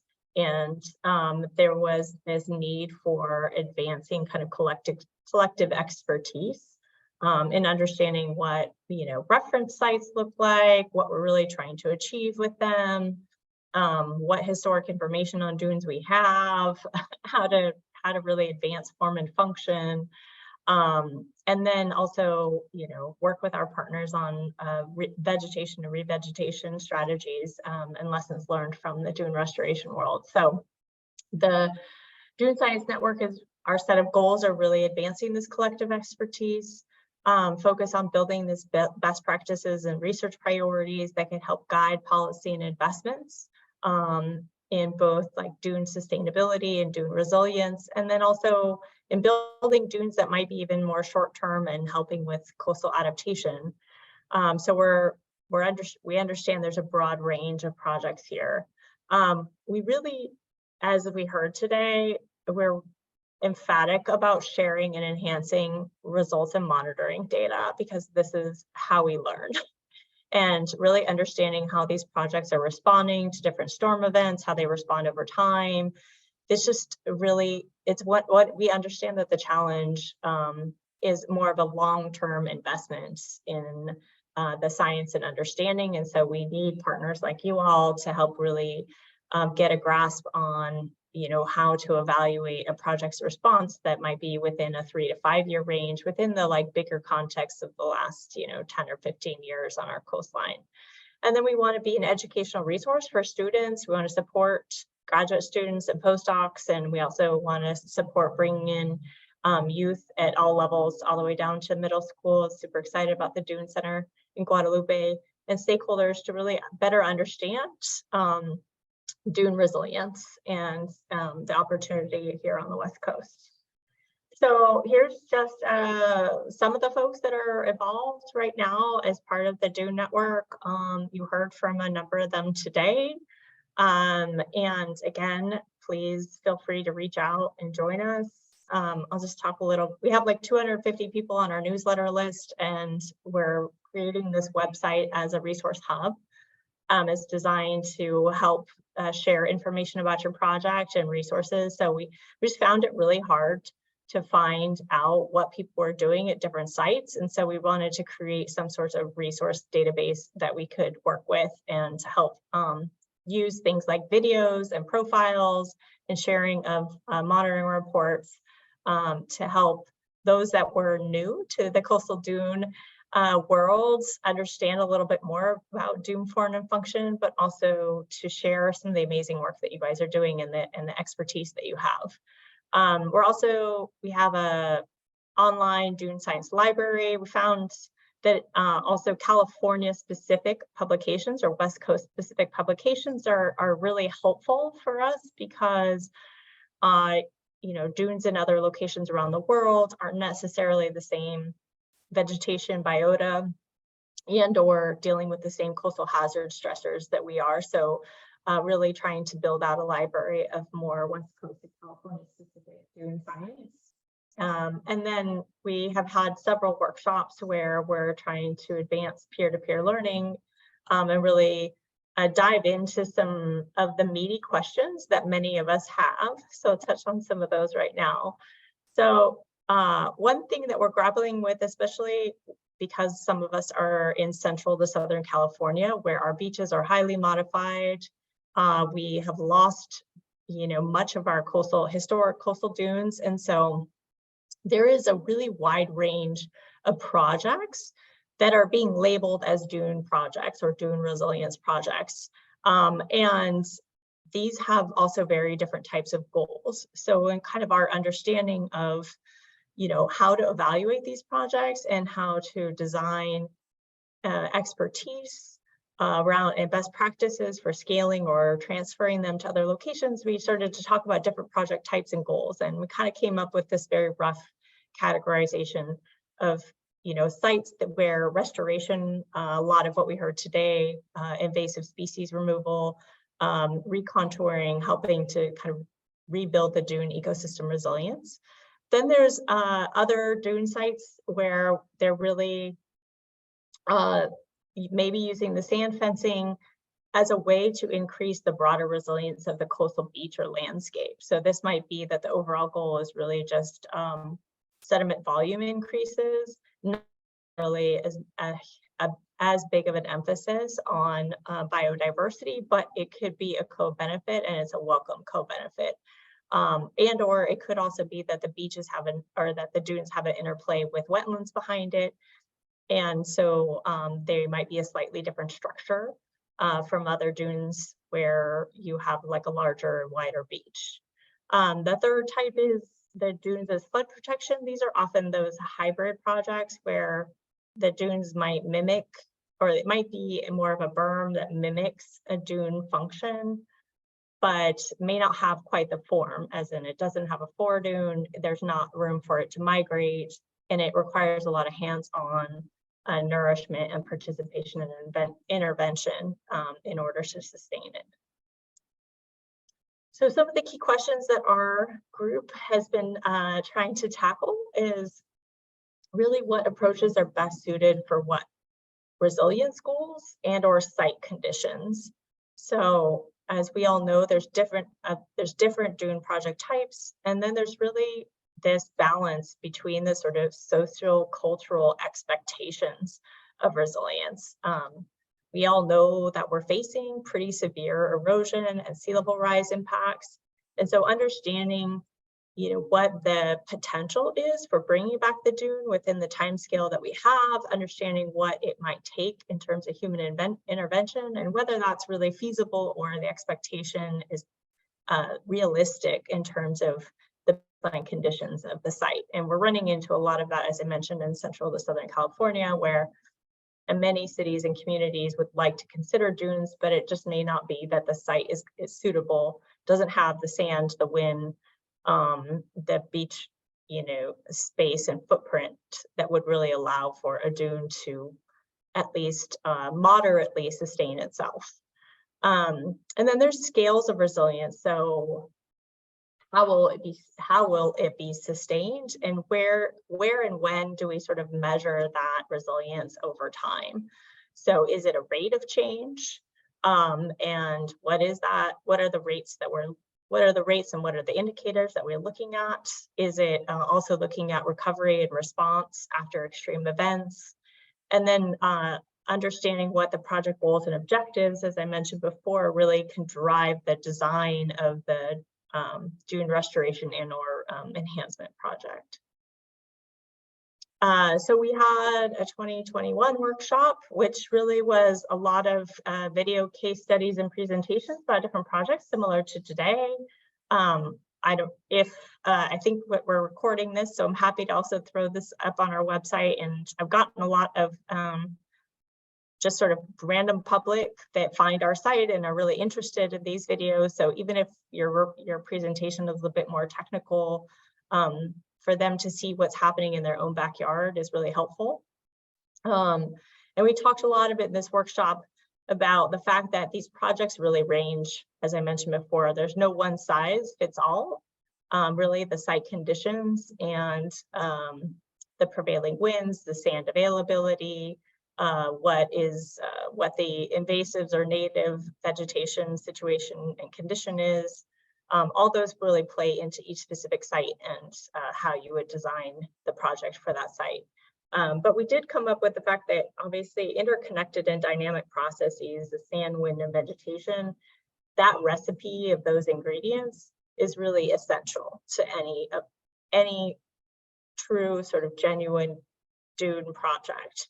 And then modified shorelines and footprints were also a challenge that many of us, as I mentioned, talked about, where when we're designing or thinking about rebuilding, typically when you do restoration projects, you're looking for those natural reference sites. And in many cases, we don't really have natural reference sites. We have very significantly modified shorelines, and even the existing dunes that we have are fairly degraded. And so sort of re-looking at what makes sense as sentinel sites as opposed to exact reference sites, and then also understanding that all sites are changing as we see increasing stressors through coastal storms and sea level rise. So our second workshop recently was a deep dive into understanding the different ways that we could be measuring and evaluating resilience in the context of dunes. So we had a really fun time throwing out a whole bunch of different potential indicators. And we talked a lot about, you know, getting into the sort of ecosystem function world. So it's really about these processes and services as opposed to sort of, you know, always measuring like volumetric accretion of the dunes and sand or measuring vegetation types. It could be that we're really trying to look at more of what's the biodiversity over time and how has that biodiversity increased. And again, this is all within that context of climate change and various years of drought and various years of precipitation, and having more of these extreme situations really puts us in the position of kind of reevaluating how we understand the health of our coastal dunes going forward. So we also talked about this ability to recover from disturbance. So these sort of episodic events, and then understanding what the system does in recovery. And then you know, what is the sort of dynamic sense of resilience that you can find within the dune systems? And we heard a lot about this today. So the relationship between the vegetation type and the dune form is kind of where we're getting at in this piece. Is there is no state of equilibrium, but there are some relationships between sort of form and vegetation and function with respect to its ability to withstand storms. And so what are sort of those, is it possible in our projects to sort of understand what we're striving for and then how that might change over time?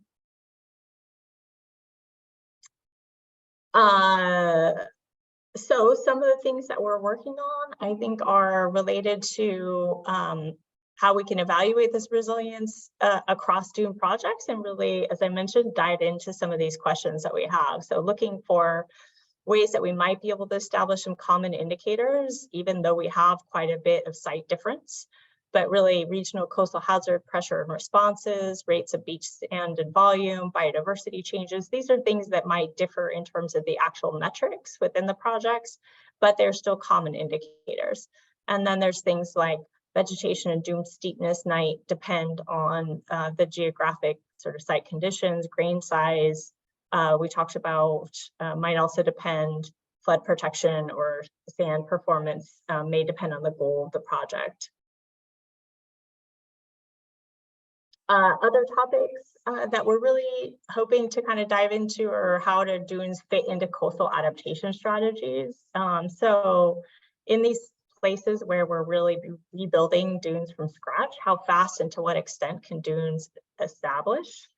What footprint and migration space is needed in the context of if the dunes themselves as an ecosystem are part of the goal of the coastal adaptation strategy in terms of conservation of that ecosystem, what footprint and migration space is really needed in order to allow them to survive longer than the next 30 or 50 years.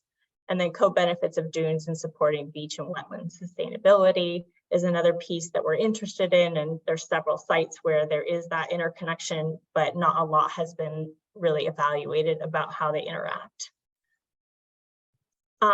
And then here is some of our current network activities. I welcome any of the network partners to jump in here, but we're literally looking to support agencies in California that are investing in these projects and are investing in the evaluation of them. So we're looking to find ways to help identify sites that make good sense for evaluating from the perspective of dune resilience, and working with scientists like you to do that. And then we are looking, Karina is working on a project thinking about site suitability indicators. And again, that is to sort of help our local communities and partners think about where and where it might make it feasible for a dune project and where that might be more challenging. And then collaborative partnerships to continue studying and assessing, that's all of you. Training early career scientists similarly, and serving as a clearinghouse for expertise. So we're doing things like briefings for some of the state agencies. We're trying to put together some multi-site collaborative research concepts. And as I mentioned before, we're hosting workshops, sharing stuff on the website, sharing through our newsletter, promoting however we can. And I will stop there. And I'm happy to take any questions. So if you haven't been to our site, resilientcoastlines.com, and it doesn't take anything to become part of it, just let me know and I'll add you to our list. Thank you so much, Laura.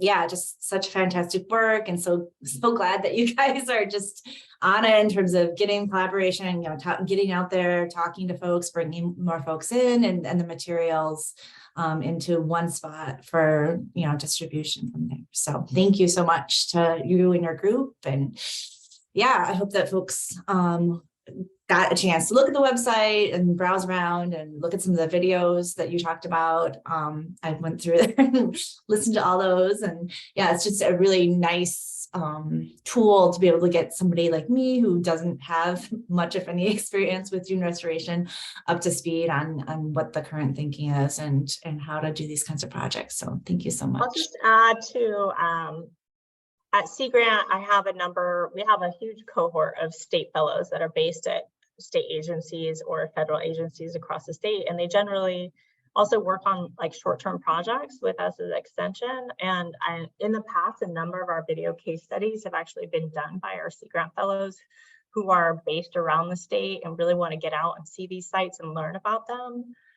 So if you are interested in helping a Sea Grant fellow sort of do a video about the work that's happening at your site that might be a little bit more public friendly and less technical, please reach out to me, because it's I love to go to these sites, but it's also really exciting to get this younger generation out there and really understand what's happening and what you're doing at these sites and help you share it. And they're also a little better at the video social media stuff than I am. Yeah, technology just keeps evolving. Absolutely great. Any questions? Yeah, Cheryl. So it looks like you are California Sea Grant focused, and I'm in Oregon. So I'm at some point going to talk to you about how to sort of expand this up the coast and maybe get Oregon Sea Grant involved. So yeah, absolutely. I've had conversations with Tara Owens and Hawaii Sea Grant, because they just kind of put out their own dune restoration guidebook. So I was taking a look at that. But yeah, I'm happy to share. And I work a lot with like OSU, Peter Ruggiero and others already. So yeah, it'd be great to connect. That'd be great. Yeah, thank you. Yeah. I think there's a question from Victoria about defining resilience in terms of a dune that has to be completely rebuilt after it gets wiped out. And it's a very valid question that we're trying to ask in terms of this spectrum of dune, quote unquote dune projects, and what we mean. That's how we ended up in that dune category, categorization effort because there is, there is benefit to many of our coastal communities who are looking to really their primary goal is sand retention and or adding sand volume to buffer storms. So if we're rebuilding dunes and that is allowing them to do in a less costly way, retain sand on their beach, even if the dunes wash away, but the volume of the sand that stayed on the beach was still preserved partly by benefiting from that dune system. Like, as Karina showed, there's a lot of beaches where they're still grading the beach. And so we're trying to kind of get people to rethink that dunes can have contour and vegetation. And there's other ways to do, besides like just episodic opportunistic beach nourishment, there's other ways to do this. And there's also a lot of aesthetic and maybe biodiversity benefits from that. And so it is a totally different conversation from preserving and sustaining dune ecosystems and dune habitats. But it's, as we mentioned, it's more in the box of sort of mimicking the dune functions than it is a dune itself. But we haven't really put a new name on those yet.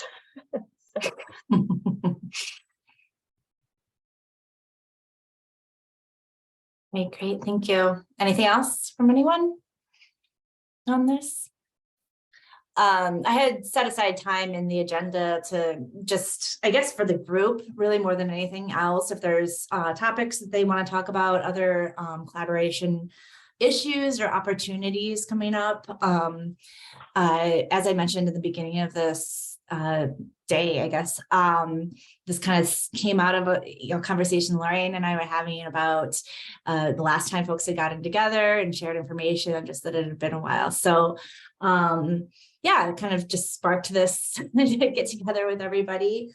So at this point, I guess, just hearing what Laura had to say, I'm wondering, and maybe you guys can break out your little hands and reaction things. How many folks feel like they know majority of participants in this, or do you folks feel well connected, I guess is the question, or do you feel like this is, I don't know, I guess I was trying to get at the fact of how well connected this group is, and I was going to try to do a poll, but it didn't actually work out. So just, can you raise your hand if you feel like about half of the people here? We'll see what that number looks like. And in the meantime, I'll just babble on and just say how great it is to have everyone here. Hopefully that this can help bring us together.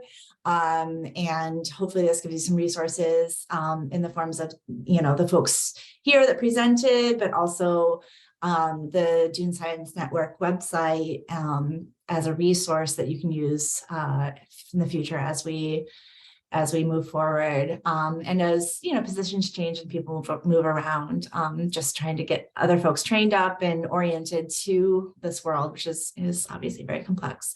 So I'm not seeing that many hands, but I see some. Probably those of you who've been in the field for quite some time. So yeah, thank you.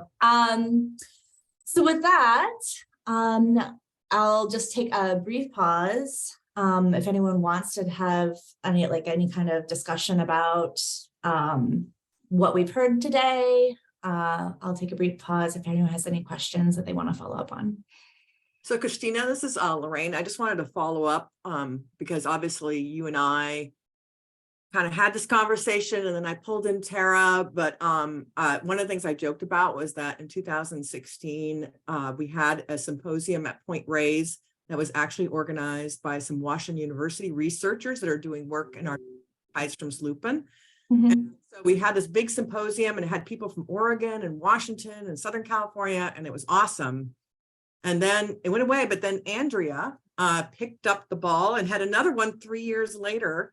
And unfortunately I couldn't go because it was in September, which is one of our work seasons. But I thought it was funny that this one ended up being another 3 years later. So my point here being, I hope it doesn't take another 3 years. I think, what I had suggested to Christina that we could think about is, at least trying to organize like maybe a meeting annually where you could have like either focused topics that people could discuss and share what they're learning. It doesn't have to necessarily be organized presentations, and it could be underneath this existing Coastal Resilience Dune Network project. But yeah, so I just wanted to throw in, because it would certainly be nicer to be able to share this information more than every 3 years. Yeah, absolutely. That's why I popped on video. I spoke earlier, asked a question earlier. My name is Lizzie Eichhorn, and I'm located in Monterey. And I work for Burleson Consulting, and we're a small environmental consulting firm. And we have a few dune restoration projects on the Monterey Bay coastline. So a few of you folks are familiar to me, but most faces are new. And I just wanted to say a huge thank you. I found every single presentation beneficial to our work. And I'm really excited to look at all the different resources. So yes, something more frequent sounds fantastic. And I know it's a lot of work and a big lift. So I'm interested too in helping out. Yeah, great. That's great to hear. And now that I'm thinking about it, I'll probably end up sending some kind of after conference poll out to everybody, asking a bunch of questions that are currently just coming to me as I'm talking. But I'll send that out, maybe in the after conference email. Things like, you know, travel. Is travel an issue for you? Would it be possible next year? All these kinds of maybe constraints that we, you know, at least the feds have been backed up against, and maybe it's your preference in terms of a meeting moving forward, because obviously the last 2 meetings were in person. This one was the first virtual one. And yes, what timing works better, what works best for everyone. These are always challenging questions, and it's hard sometimes to fit within the existing conference schedule that, you know, for annual groups that come out every year. So a lot of things to consider, and probably best if I send out an actual doodle kind of poll later on after the meeting's over. So yes, thank you for everyone, and thank you for your enthusiasm, and to all the presenters who shared their invaluable research and advice, and for your thoughts and consideration of this matter. So I just wanted to go over briefly. I wanted to thank, I don't think Nadia is here, but Nadia of the Santa Barbara Zoo helped set up the Zoom for this, which is just fantastic that we had, you know, kind of some of the features that they enabled us to have. So thank you so much to the Santa Barbara Zoo for hosting us here. Thank you to Tara Fuller and Lorraine Parsons for just kind of like jumpstarting this idea, as well as Andrea, who kind of got everyone moving and mobilized, and all the presenters who volunteered their time. So moving forward, we've got 2 sets of field trips with which folks are signed up for. If you have any questions about those field trips, the ones in Southern California, feel free to email me. Hopefully, I guess I'll put my email in this chat if you don't have it. And for the ones up north, if you want to email Tara about that, I think everything should be squared away. Yeah, well, hopefully we'll go out and have fun. On Friday, there will be a wrap-up session that folks can tune into to kind of talk about experiences that we've had on the field trips, things that have come up. I believe that's scheduled at 1 o'clock in the afternoon Pacific time. So you can jump back on the Zoom link that's in the agenda that you all should have, hopefully, and talk through that. I will be putting together just the abstracts from these talks, and any other kind of notes that we have from the wrap-up session, and sending them out to everyone along with that, you know, poll questionnaire about your preferences for an upcoming meeting. Trying to think if there's anything else to add, but yeah, thank you all for coming. Oh yes, the recording of this presentation, I actually screwed up, and we're going to get 2 recordings because I ended the first recording after the morning. So there's going to be a morning recording, and there's going to be an afternoon recording. You can listen to both of them, and I'll be sending that out with your after conference materials as well via email. So, Nadia just says that she can do a poll. I think we're good. We're probably just gonna do that with after conference survey thing, which will be a little more comprehensive and probably a little bit better. So, yeah, This go is ahead. Sarah. Just can I give 2 updates for the field trip tomorrow? Please do. Please do. Okay. We're gonna possibly have rain after 4, so still, I would bring a rain jacket. And if you are in the Fort Bragg or Northern California and you're heading south, you could also we could carpool from the Russian Gulch office, and I'll put that in the chat. And so we can carpool around 11:15 at the district office, the Sonoma Mendocino Coast District of State Parks. And then I just want to put a plug in now because different people are on different field trips. We are having the social in the agenda so people can have dinner after the field trip. So we can all mingle a little more. So that's it. Thank you. Great. I'm so jealous. I'm going to go to both of them. All right. Well, thank you, everyone. I'll leave this up for half a second. If you folks want to put stuff in the chat before I kind of end the recording, and then I'll send that out. But thank you and enjoy the rest of your day. And hopefully some of you will see tomorrow and then most of you on Friday. Thank you, Christina. Thank Thanks, Christy.